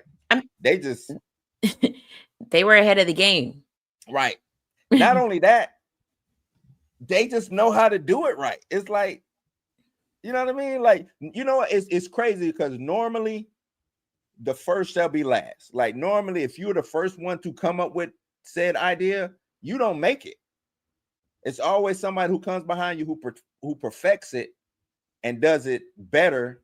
You might have been first, but you not the best. You know what I'm saying? Kind of like Betamax, so you know what I'm saying? Like, or laser disc. You know what I mean? Mini disc. Remember mini disc? I remember mini disc. Like, you might have started it, but then we perfected it and got better. Nah, streaming is nasty work. It's not good for nobody. Plus, like I said, these folks are unionized. The music industry, you can jerk them all day long because they don't know nothing from nothing anyway. They just want to put a chain on or be famous. These actors, they don't give a damn about being famous. Where's my check at? They came up doing Broadway. They came up, you know what I'm saying, hustling nickel and diamond, still doing talent shows. Talent shows ain't in music no more. When the last time you heard of a talent show? Shit. Never. There it is. There it is. There it is. You know what I'm saying? After participating in an interview with Rolling Stone, where Gunn shared that Marvel executive producer Louis D'Esposito told him about Marvel being pushed to its limits during this time, Gunn further clarified his intentions to do the opposite with the DC universe. He took the threads and explained that streaming in general caused a lot of issues with the industry. He goes on to say, The sacrifice everything for streaming craze killed many good things by forcing a demand for content that couldn't possibly be met. And that's the thing. Like, streaming should have been, all right, we're doing this for streaming. You know, something a little, the budget is low. Maybe we can get a high demand or high yield off of less work. We put it on streaming season. Sci-Fi Channel would be the perfect candidate for like a streaming platform, like with what they did with Sharknado and all of that stuff that they was doing, especially doing like, I want to say that's the golden age, but during that Sharknado time period, Sci-Fi couldn't be stopped. They had dope show after dope show after dope show. That is how you maximize your dollars and get the most out of it. You know what I'm saying? Yeah. They should have been the ones who like, yeah, let's put this on streaming. Yeah. Let's put what was my show on there? Continuum. I used to love that show. Let's put Continuum on streaming. You know what I'm saying? Or let's put season 1. We might be on season 2 or season 3. Let's put season 1 on streaming. You know what I'm saying? Let's put streaming should have been for if you missed it. Because remember what happened to on demand? Yeah. You know what I'm saying? Yeah. Like, you just bypassed on demand. On demand should have been pay-per, like pay-per-view, pay-per episode, or pay-per season. That's what on demand should have been. But the thing is, they didn't want to work with cable no more. That's where they went wrong. They didn't want to work with cable no more. They did not. We got another. My bad. Go ahead, Mika. No. Go ahead and do the super chat. Another super chat. Buck, hey Buck, I appreciate it. Buck coming with it.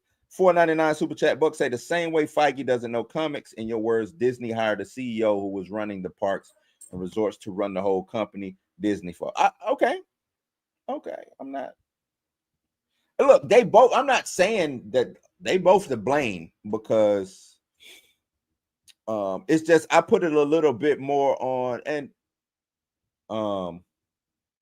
Mika's in the military. I was in the military. When you are in a leadership position, when somebody higher above you says, hey, this is the way I want it done. I got you. We roger that. And I implemented the way I fucking wanted. That's how it normally is. As long as I get the result, the end result happens. Yeah. You see what I'm saying? Because normally who's ever above me, if he trusts me in my leadership role, at the end of the month, when the ink, the black and white or whatever, and he looking at them reports and it's the result that he wants, he don't give a damn how I got it done. If he say I need 10 of these by the end of the month, and I want, if I was only producing 3 and he said I need 10 of these at the end of the month, he not gonna care how I got the 10. He not gonna care. He's just gonna say, nah, hey, Pentagon want 10, give us 10. They called down, we need 10. Am I right, Mika? True. So that's the reason why I put it on Feige, because it's like Feige didn't have to just give up quality to push out. Imagine you work on cars, right? And or you build cars, like a prime example, Dre helps build cars up there in Ford. And he says, whatever the Ford plant say, hey, look, man, I know we're producing 30 cars. I need 60. And whoever his supervisor say, hey, man, they want 60. Don't worry about putting batteries in them. Don't worry about this rivet. Don't worry about these screws over here. Just make sure the shape of the car looks like this when it goes out. You see what I'm saying? Yeah. That's basically what Feige did. Hey, don't worry about this. Don't worry about that. Just make sure it looks like a Marvel film when it hits the cutting room floor. Or give us 9 shows.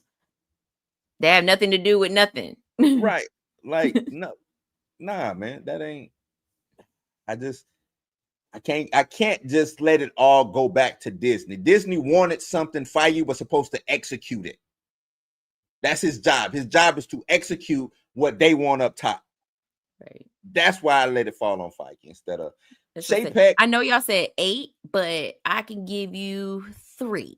And those 3 are going to tie into the next 3 movies.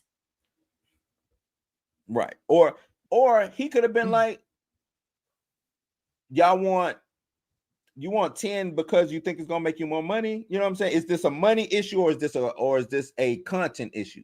Right? Yeah. Because if it's money, I think we can make more money by just focusing on these 3 things. If it's content, cool. I can give you content, but it's gonna be the way it's gonna be this, that, and the third.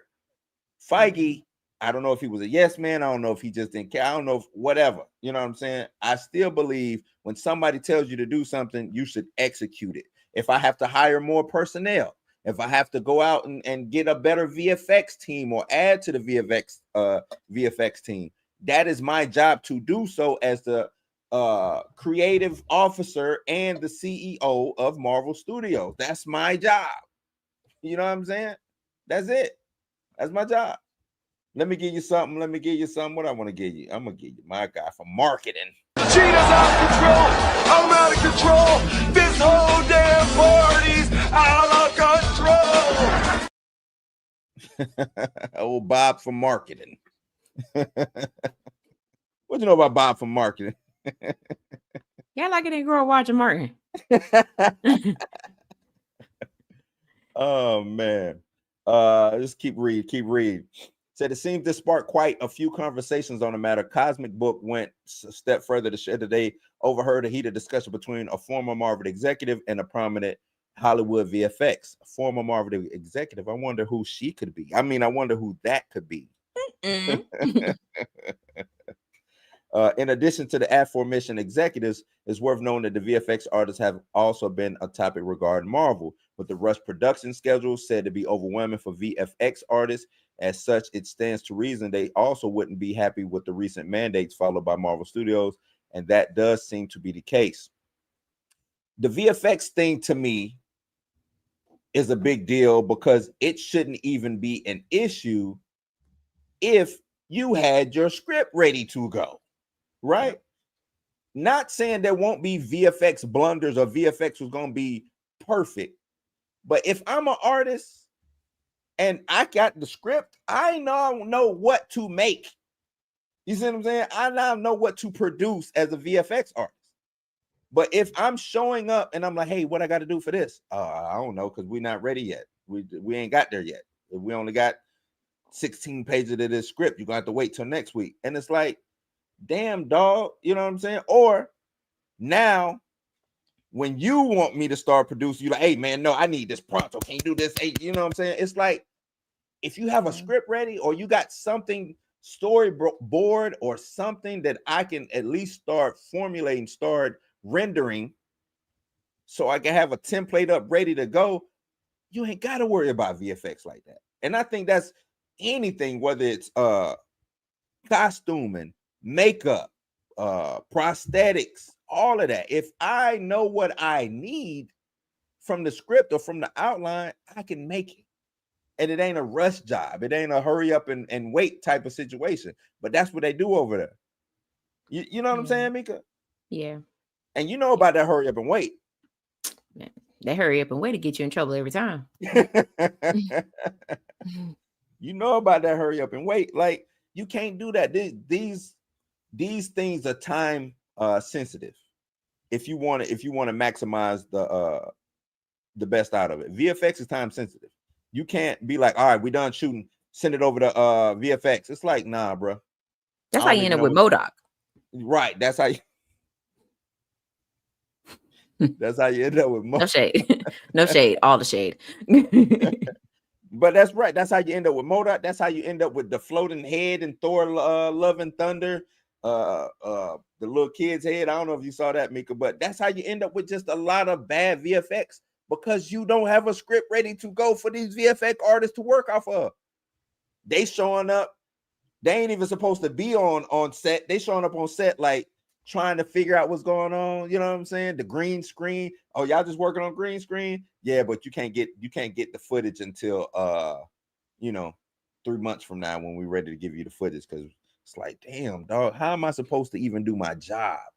Oh, and by the way, we gotta also do reshoots. Right, and we got reshoots to do. It's like, damn. Just so you know. I ain't never gonna be able to do my job. Like, at the end of the day, that makes it super duper hard to do your job with VFX.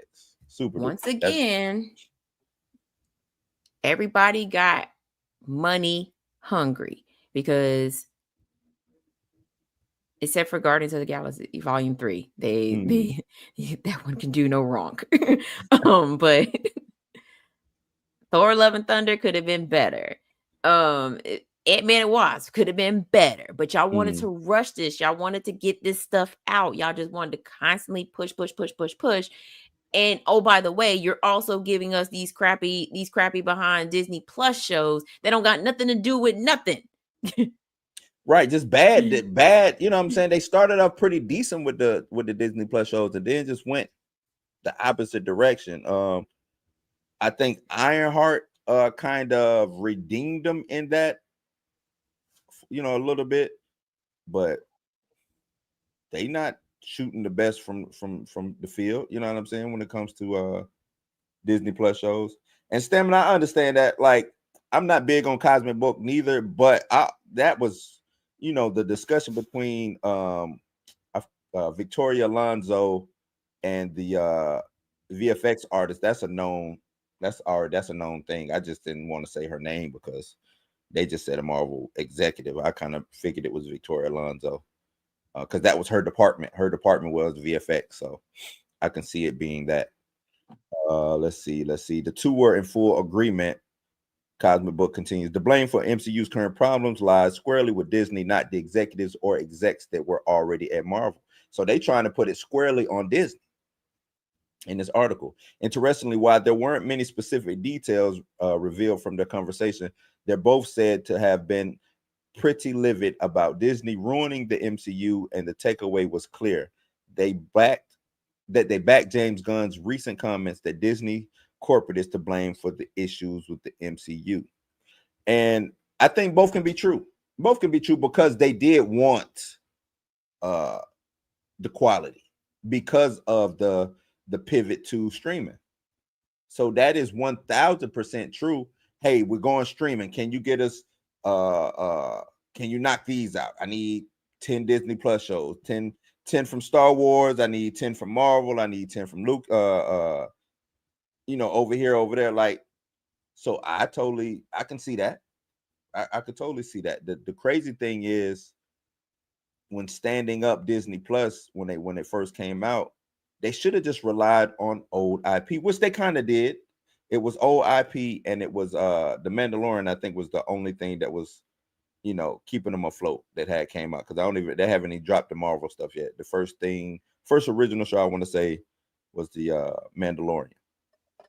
But to me, the big push should have been, oh, the Disney vault is open. You got Little Mermaid, you got Lion King, you got Lady and the Tramp, like all of these older cartoons and movies. What's my girl? Dancing with the Penguins. What's that? Mary Poppins. You know what I'm saying? Oh yeah. Yeah. Like, you got all of this stuff. Rely on it. Push it out that way first. So now you can get the attention of the audience. Because just everybody, you know what I'm saying? It became saturated. Paramount got Paramount Plus. Well, it was CBS Plus or something first. Then they changed it to Paramount. HBO got their streaming channel, which kind of didn't make sense because you just had HBO anyway, which was basically a streaming. You know what I'm saying? Like, why you need the streaming service when you got HBO? I don't know. But think about that. Like, why do I need you know what I'm saying? Like, it's for the people that don't pay for HBO. What? But remember, it was HBO Max, HBO. What was the other website? Go. HBO Go. That's what it was. You had HBO Go. Go was for the people who didn't want to pay for cable but just wanted HBO. So I don't know, man. They had like 3 HBO situations going on at one point in time. That's why Warner Brothers is in the damn situation they're in now, because of dumb shit like that. Right. But it became, now, what do people want to pay for? And it's like, I think every person who came up with a streaming service was like, oh, I'm gonna get everybody, you know what I'm saying? Everybody's gonna sign up to mine. Everybody had the same thought process. everybody's going to sign up to my streaming service. No, I like Netflix, and I only got money for Netflix. And if you can't entice me to, pause my Netflix subscription to come and pay for your subscription for whatever show you got, I'm not coming over there. You know what I'm saying? Then they try to entice you with all the movies are going to be on here. But now you're getting rid of the movie experience where you make money at. Right. Because what if I don't want to see that movie? What if I don't give a damn about John Wick? You know what I'm saying? Like, what if I don't care about watching John Wick because Netflix got the bootleg John Wick version, which is just as good. And I don't mean bootleg by like it's a bootleg John Wick, but like something similar. You know what I'm saying? And it's just as good. I don't need John Wick. I watch, Keanu Reed instead of Keanu Reeves over here. I can watch Keanu Reed. I'm good. Like, it's just a lot of things they ain't Keanu Reed. Oh man, where am I at? Interestingly, while there were specific details revealed from the conversation, they both said they had been pretty livid. No, I already read that. We already know Disney has been restructuring their plans for Marvel content on platforms like Disney Plus, with shows like Daredevil Born Again being ran more like a traditional television show than other MCU projects like Falcon and the Winter Soldier. We can only hope that more changes are made to keep the MCU on track, especially with major projects like Avengers Doomsday and Secret Wars on the way. In the meantime, Jimmy Gunn seems to have already learned his lesson from their mistakes with DC Universe being operated in a much different way. Whether or not that plan ultimately succeeds remains to be seen. But things seems off to a good start with Superman. Hopefully Disney will likewise learn a thing or two from the DCU's motto as well. I think James Gunn is like, I'm going to have some big budgeted films and I'm going to have some small budgeted films, and we will meet at the middle because meet in the middle. Yeah, meet at the middle. Clayface, I think and Mika, I'm when it comes out, I don't know if you'll watch it or not, but it's supposed to lean in the horror. It's the same one who did House on Haunted Hill, Flanagan. Mike Flanagan. Oh, Flanagan. Yeah. He's dope. He's dope. But he's not directing, he's writing it. And he's still dope. Right. And I forgot the director. The director is dope too. I looked up his projects yesterday. I can't remember his name. But I'm like, if they lean into horror makes money. Now it might not do, the $1 billion, you know what I'm saying? But you shoot a horror film for $80 million and you make $250, $300 off of it. That's a winner every time. You know what I'm saying? Especially with the push of a DC / Warner Brothers behind, you will get the cash. You will get it. People will show up, especially if it's good. Mike Flanagan, being a writer, I'm pretty sure it's gonna be good. So, to me, you do stuff like that. Everybody's saying, "Oh, why is he doing these movies like Clayface and Sergeant Rock?" I'm like, look, y'all might not know who Sergeant Rock is, and that's fine because they're not gonna treat Clayface like they treat a Superman. They're not gonna treat Sergeant Rock like they treat a Batman. Sergeant Rock, when they probably promote it, it's gonna look like a war movie. You know what I'm saying? It's gonna look like a regular war movie. You think you think a Vietnam movie won't go off? Vietnam movies always go off. A World War II movie or something like that, they go off. I haven't seen one yet that I don't think hasn't been like profitable. You know what I'm saying? The budget is low. You can make a war movie for $12. Shit, just give them some fake guns and tell them, hey, just go run around out here. We're gonna do this. You know what I'm saying? Like, war movies don't cost jack. Nah. They don't cost nothing, especially back in the day when I don't need the crazy technology and spaceships flying and lasers and stuff. This is all real practical stuff. So, yeah, I think James Gunn got the Superman might have cost a pretty penny. That's fine. Clayface is only gonna cost $10. Supergirl might cost a pretty penny. That's cool. Sergeant Rock is gonna cost $13. You know what I'm saying? It's like, I got Peacemaker coming. I got this. As long as I'm giving good product and the product is good, because one thing that I like over there at DC, and I said this yesterday, it's like I have my Peter Safran is over and I got James Gunn. James Gunn is the creative. He's gonna make sure that these movies He's gonna massage them the right way to where they feel like comic booky.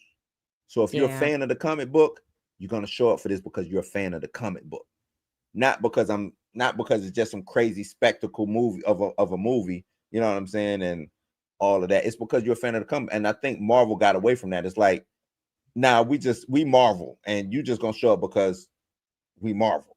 You know what I'm saying? And they Right. don't have that. Feige is a suit. That's it. He's just a suit. They need, and I said this yesterday, Mika. I said Feige is the Jerry Jones of the movie industry because he's doing everything. You know what I'm saying? Feige need a GM. And I look at James Gunn like he's the GM over there at DC. You know what I'm saying? He's putting the pieces together. I'm go get this coach. You know what I'm saying? We're gonna run this stuff like that. Where can I go? Hey, we didn't hit high in the draft. Let me see what free agency looks like.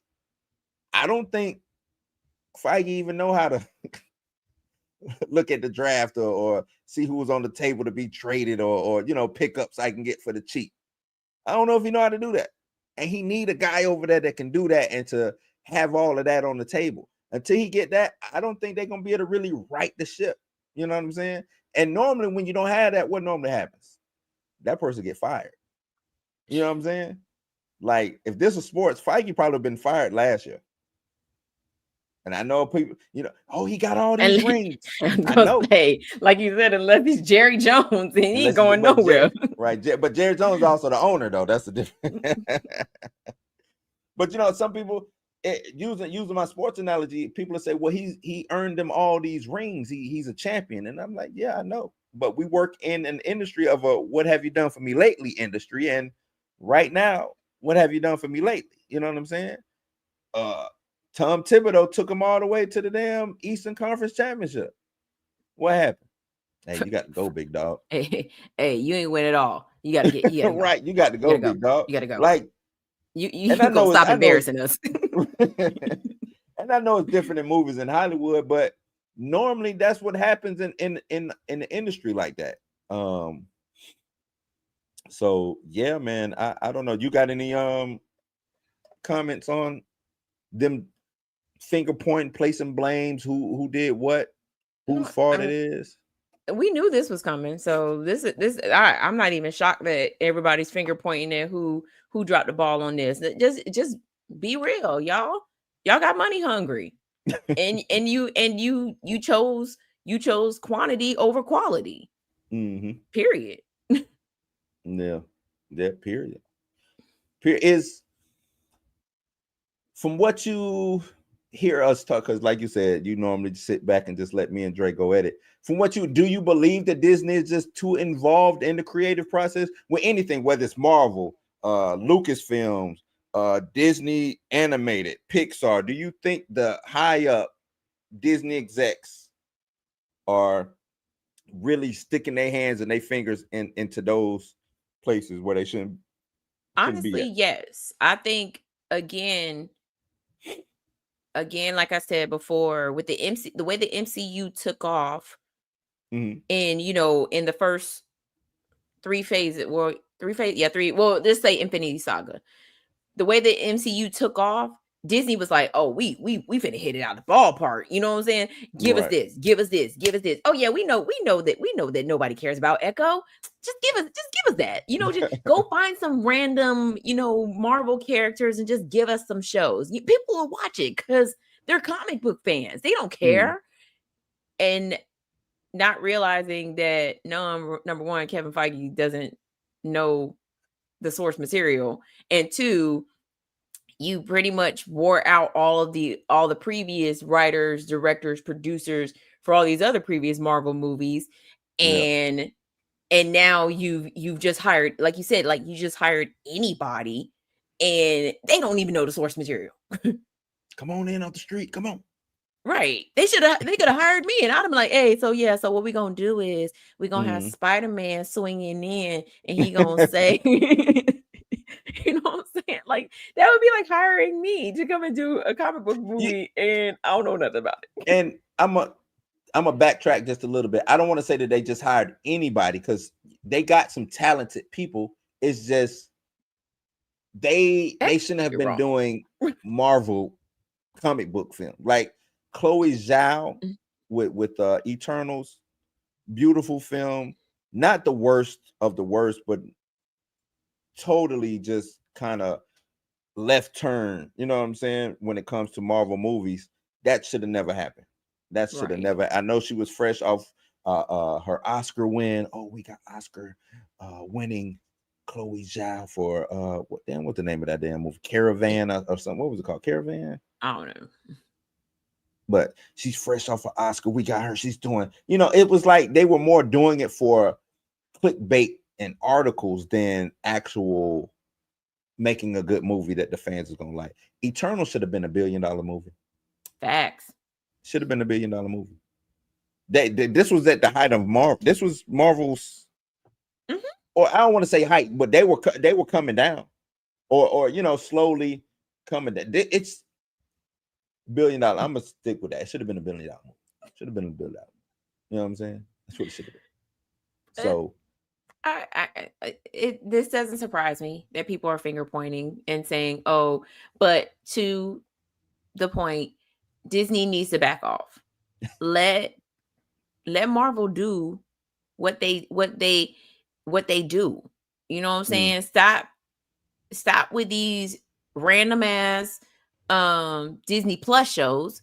If you're not going to introduce them in the movie. Oh, right. See, my thing, I would say Disney Plus shows should be for, I would come up for a reason for a Disney Plus show. Yeah. Right. And it don't necessarily have to connect, because remember he was like, oh, nah, you don't have to watch no Disney Plus shows. They're just going to be over here on their own. And then next thing you know, when you watch another movie, you're like, well, who the fuck is this? Exactly. Oh, well, that's such and such from that. You didn't watch the Disney Plus show? Oh, I thought we didn't have to watch that. You know what I'm saying? So,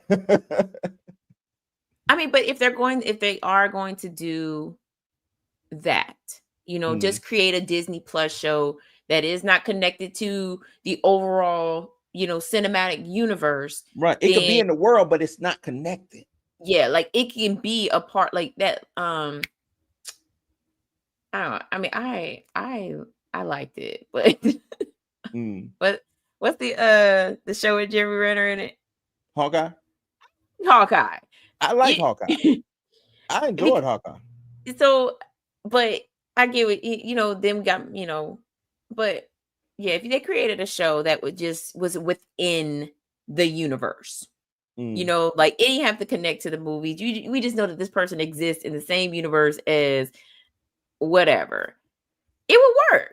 But also you got to stop cranking out you got to stop cranking them out like they like you on an assembly line. Like let that one give that show give those shows enough of whatever they need so they can cook.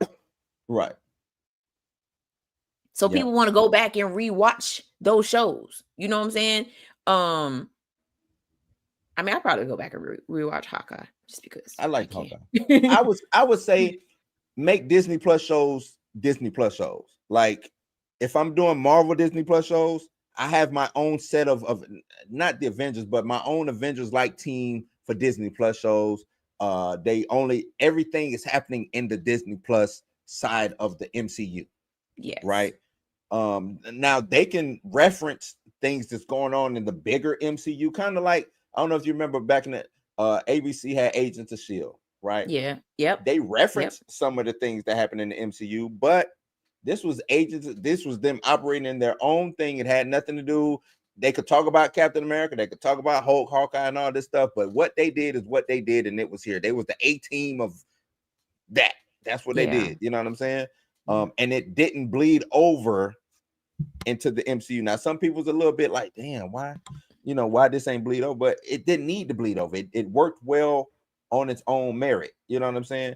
Disney Plus shows should be able to work well on their own merit. She-Hulk, I shouldn't have to, as much as I might want to see She-Hulk on the Avengers or anything like that, She-Hulk, if we doing the Young Avengers or if they want to say, you know what, we're doing the supernatural side of things, let that only be on Disney Plus, right? Just let that only be on Disney Plus. Let that work percolate right there on Disney, because now you can build a Disney Plus audience as well. You see what I'm saying? Right. Now you can build a Disney Plus audience as well. Now I got two sets of audiences, and they might overlap, but now I got this Disney Plus side of things, and I got the movie side of things. Yeah. Like And just mention whatever is going on. Mention, Spider-Man, or mention the Avengers, or mention, Mhm. who, they caught the Hulk in down in Costa Rica. Right. Bet. And then And move on. we will never see the Hulk. Never see the Hulk. Nope. I ain't got to worry about seeing them whatsoever. Because I'm looking at my notes here. So who would be really to blame? Would you say it's executives or fans? Because that's another thing. Are the fans, were we so, I need to see more cut, I want more, that the executives said, well, shit, the fans want this, let's give it to them. And that's why Chapek at the time was like, no, give it all. Whatever idea you got, yeah, run with it. You know what I'm saying?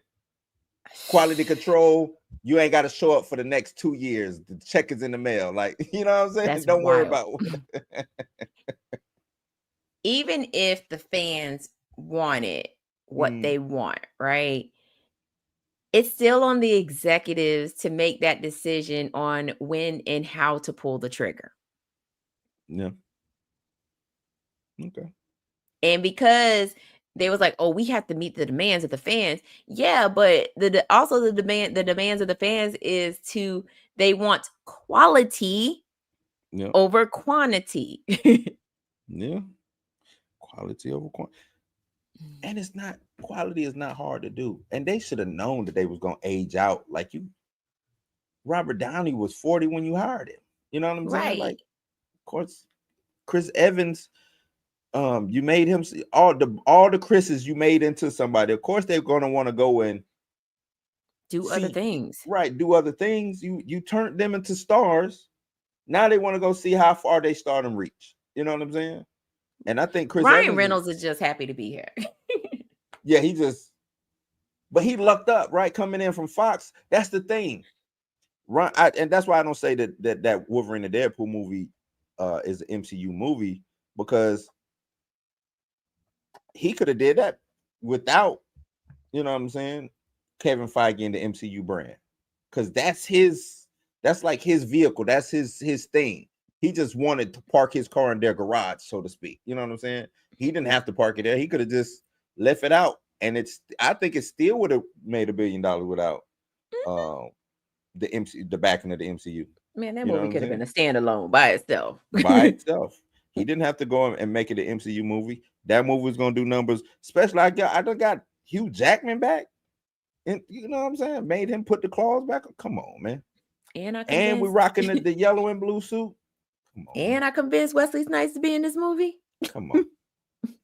I don't like all the characters that he used. He didn't necessarily need Marvel for that. These are all old Fox characters. You know what I'm saying? Like, well, I guess because they all got merged into, but you get what I'm saying? Like, yeah. Nah, except for Gambit. Right. Well, no, because that still was his Gambit. Technically, his Gambit was not right, was but it's new. Gambit, right, yeah, that's a Gambit. Creed, the Cajun Tupac. Yeah, it's a Gambit. Cajun Tupac. I think that's it, man. That's it. I just get Feige out of there. I think if we get Feige out of there, and I know people say, well, who's gonna run it? Feige ain't been running it, so it's like, who cares who run it? At the end of the day, it ain't like whoever Feige the been Disney running execs are running it right. At this point. Just put it. I think you can. Louis D'Esposito, Brad Wonderbaum, even though I know he's over like the animated things, but it's some execs that can I think it's some execs that can just slide up into Feige's spot because he ain't been running it. That's why I just think put Mika in there, and she ain't even been watching Marvel in the last couple years, and I think she'll do, if not better, the same job. You know what I'm saying? Like, to me, it's a simple remove and replace. Real simple, man. So that's all I got, man. That's all I got. Mika, you froze on me? Uh-oh. Disney sniping somebody. Why they coming after Mika? Don't take Mika. No. Mika, why? Don't take Mika. Don't take Mika, Feige. You back? You back with us? She back, y'all. She back. Heimlich maneuver. Triage. The one time that I want to cook. They're like, nah, knock all that shit over. You ain't cooking today. But no, Ver, you got anything to add or to wrap it up? No. Do better. Do better. Do better. Everybody do better.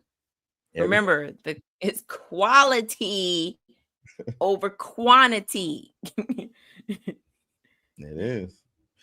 Do better. That's the show, man. That is the show. Mika, what you got? Her August 1st is tomorrow. You're gonna have to hit the ground running. What you got? Recording.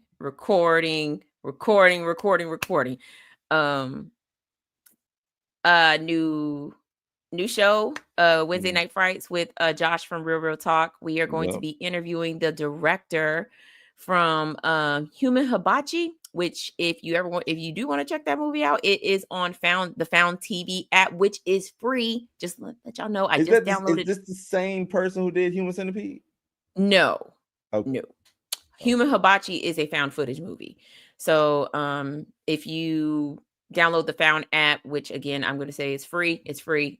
You could watch Human Hibachi and Human Hibachi 2 on there. I haven't watched the movies yet, so sequel. There's 3 of them, so but only the first 2 are on Found TV. So, but we will be interviewing him coming soon. That's dope. Mika out here putting in major work, man. I love to see it. Really love. Have you seen Together? No, I don't plan on watching it. What? I like the I premise. don't do body horror. Like I know I listen. Like I don't do body horror. Yeah. Human Hibachi.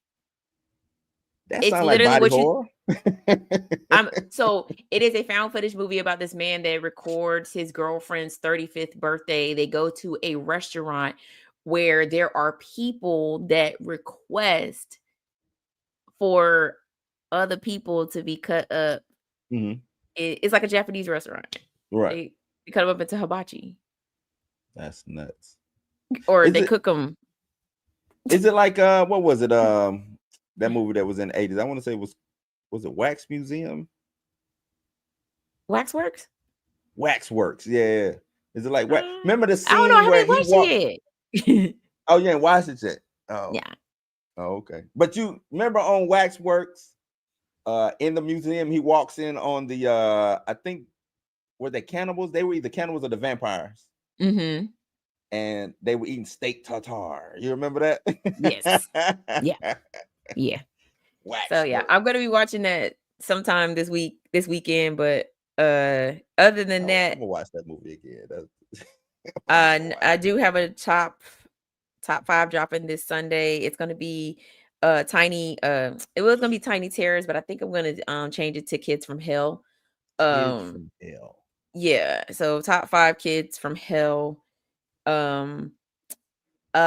Rashad from Popcorn Eat Beard is going to be on. We're going to do Until Dawn, which I was watching before I got on the show. I actually went and saw the movie theaters, and I liked it in the theaters, but now that I'm watching it on Netflix, I was like, did I really like this movie? That's the one based on a video game, right? Where they got to last until and it or they got to figure it keeps they keep dying, restarting, keep dying. Yeah, That's so a dope and premise, then but I heard it wasn't that good. yeah, that's from the so I video game fans and comic book fans, y'all are kind of one and the same. Mm, It's not I like the bet. source material. Okay, So, got it. and then I'll be seeing Weapons next Thursday at 2:17. They remind me of Hmm. the kids, how they running. I know a lot of people say, "Oh, like Naruto." Nah, remember when they were supposed to storm Area 51? Yes, which is And on they got it. Netflix right now. Yeah, they got the documentary. That's what made me think. I was like, "That's." Oh man, you know what? Them pandemic times was something else, man. Wasn't it though? That was Oh, something also else. game night Game night. next Saturday, not Yeah. on August the 9th, 8 p.m. It'll be live. Blue's gonna be a counselor. Game night. Nightmare Feud. Yeah, man. That should be fun. It's gonna be a good time. It's gonna be I'm good. winning this one, y'all. I mean, it's gonna be 4 of y'all on the team. If you Well, better hope my team winning. you. My team is winning. You know what? Mika Harvey. My team is winning. No, I'm actually head camp counselor Stephanie Harvey. Stephanie Harvey. Are you going? You should get the bald prosthetic with the mustache. I'm a camp counselor. I'm gonna have on a hat and a cool button-up shirt. It's gonna say you can do that with the bald head and the mustache. It's gonna say Counselor Stephanie on it. Counselor Stephanie. I am head counselor Stephanie. What did you see the fan made Jason Universe? I don't know if they bought it or whatever, but it was like it came out either during SDCC or right before of I saw that white mask that they showed. Yeah, he was a little small. Yeah. That's like it was Tiny Tim Jason. Yeah, I was gonna say, did y'all go get Henry from The Good Son? Yeah, it was Tiny Tim Jason. But what do you think of? And I know I'm trying to wrap it up. What do you think of them trying to get this Friday the 13th franchise off the ground and back running? Again, nostalgia is kicking us in the face right now. But the crazy thing about it is that Jason is always going to get fans in seats. I don't care what even though as much crap as everybody talks about Jason X, y'all still went and watched it. I know I watched it a lot. As much crap as people talk about Freddy versus Jason, y'all still went and watched it because why? A lot. Jason and Freddy in it. So if they want to release Jason in Under the Sea, guess what y'all gonna do? Y'all better go watch Jason fighting in a submarine. I'm going to watch it. Yes, indeed. I'll be right there to watch it. So I think I think the Jason universe, or I've been calling the Friday 13th universe, but the Jason universe is trying to take a chapter out of the Halloween saga. You know how that ended with the last 3 movies. And I think they're also taking a chapter out of Scream's book, and also because I Know What You Did Last Summer took a chapter out of Scream's book, and now we're finna get another movie. Oh, they're gonna do another one because of the ending of this new requel. Yeah, I didn't watch it. I didn't watch it either. I read the plot on Wikipedia, and the ending it leaves it open for another movie. Did it do well? You know, I don't even think if it did do well, it did well because of nostalgia. Let me see what it did. I just wanted because I wanted to win. You know what I'm saying? Nostalgia. It did 40 right now. It's sitting at 48.1 million in the box office off of $18 million budget. Yeah, 45. I got 45. I'm looking at box office mojo. 45. And I'm just gonna be honest with y'all. Who the killer is very quite obvious. You don't even need to watch the movie. Just go watch the trailer. Just go watch the trailer. You'll know who the killer is. Yeah. So I guess I wish Mike Flanagan had did that. I Know What You Did That Summer. The TV show. Prequel. No, he was supposed. He was supposed to originally do. He was originally supposed to do this film with Jeff Howard, but it fell through. So, and it was going to have no connection to the previous installments. It was going to be brand new, which would have made all the sense. Yeah.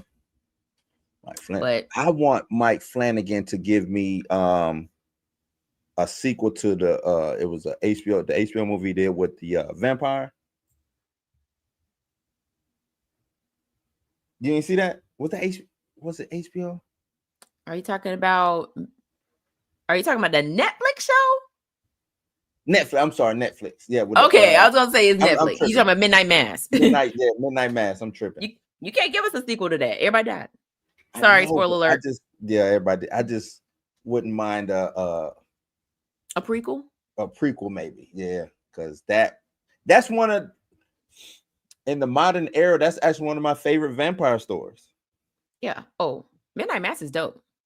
That's one of my favorite vampire stories in this modern era. I like the way the priest went. Where did the priest go? Was he in Spain? No, he found him in the Holy Land. Went to the Holy Land and brought an angel back. Yep. I brought an angel back. Yep. Yeah, you brought an angel back. All right. I love Mike Flanagan because he's created his own type of cinematic universe. Mm-hmm. Yeah. Well, the Hunting on Hill House and all that those are remakes though. They're his remakes because he made it kind of his own, but they're remakes. So Hunting on Hill House. Well, if you watch Hush, she's reading Midnight Mass. Is she? Mm-hmm. I'm gonna go watch that. I'm gonna go check that. Double check. But all right, let's get on up out of here, Mika. We 2 hours in over. Blues News. I'm changing Blues News, and I also want to change Blues House Live. I want to turn it into like a house party. I want to start getting guests on here, stuff like that. So be on the lookout for that, Mika. I'm gonna be changing that up a little bit. And Blues News, I want it to look like a news network type feel. So be changing that up too, man. I want to try to have, be a little bit more interactive and have a little bit more fun with this instead of just me getting up here and so on today's comic book news, on today's, you know what I'm saying? I want it to have a little vibe to it, man. So y'all be on the lookout for that. I know it's so then you can switch. You can be like, and in other news. And in other news. I'm trying, man. There is a cheap way to do it, but it kills my computer. Having 2 cameras hooked up kills my video card. So and I don't want to give in to paying all that money to StreamYard for it to, you know what I'm saying, for it to run through StreamYard with 2 cameras. So I don't know. I'll figure something out because I do want to use 2, like you said, 2 cameras. And I got my Stream Deck here. I could just press the button and boop, you know what I'm saying? So yeah, that's it, man. I appreciate everybody in the chat, y'all. Y'all are funny, man. Y'all are funny, well versed. Y'all always do a good job. I appreciate it. They've been showing up for me too, Mika. They've been showing up. Shout out to Buck, man. Buck is the sponsor of today's show. That's what I'm gonna start doing. I'm gonna start shouting out the sponsor of the shows, man. Buck is today's sponsor of the show. Appreciate it, Buck, man. You that's 2 nights in a row. Might be 3 nights. I'm going to go back and check. But Buck is the sponsor of today's show. So I might start doing like a banner or something for the sponsor. What do you think? We could do a banner or something?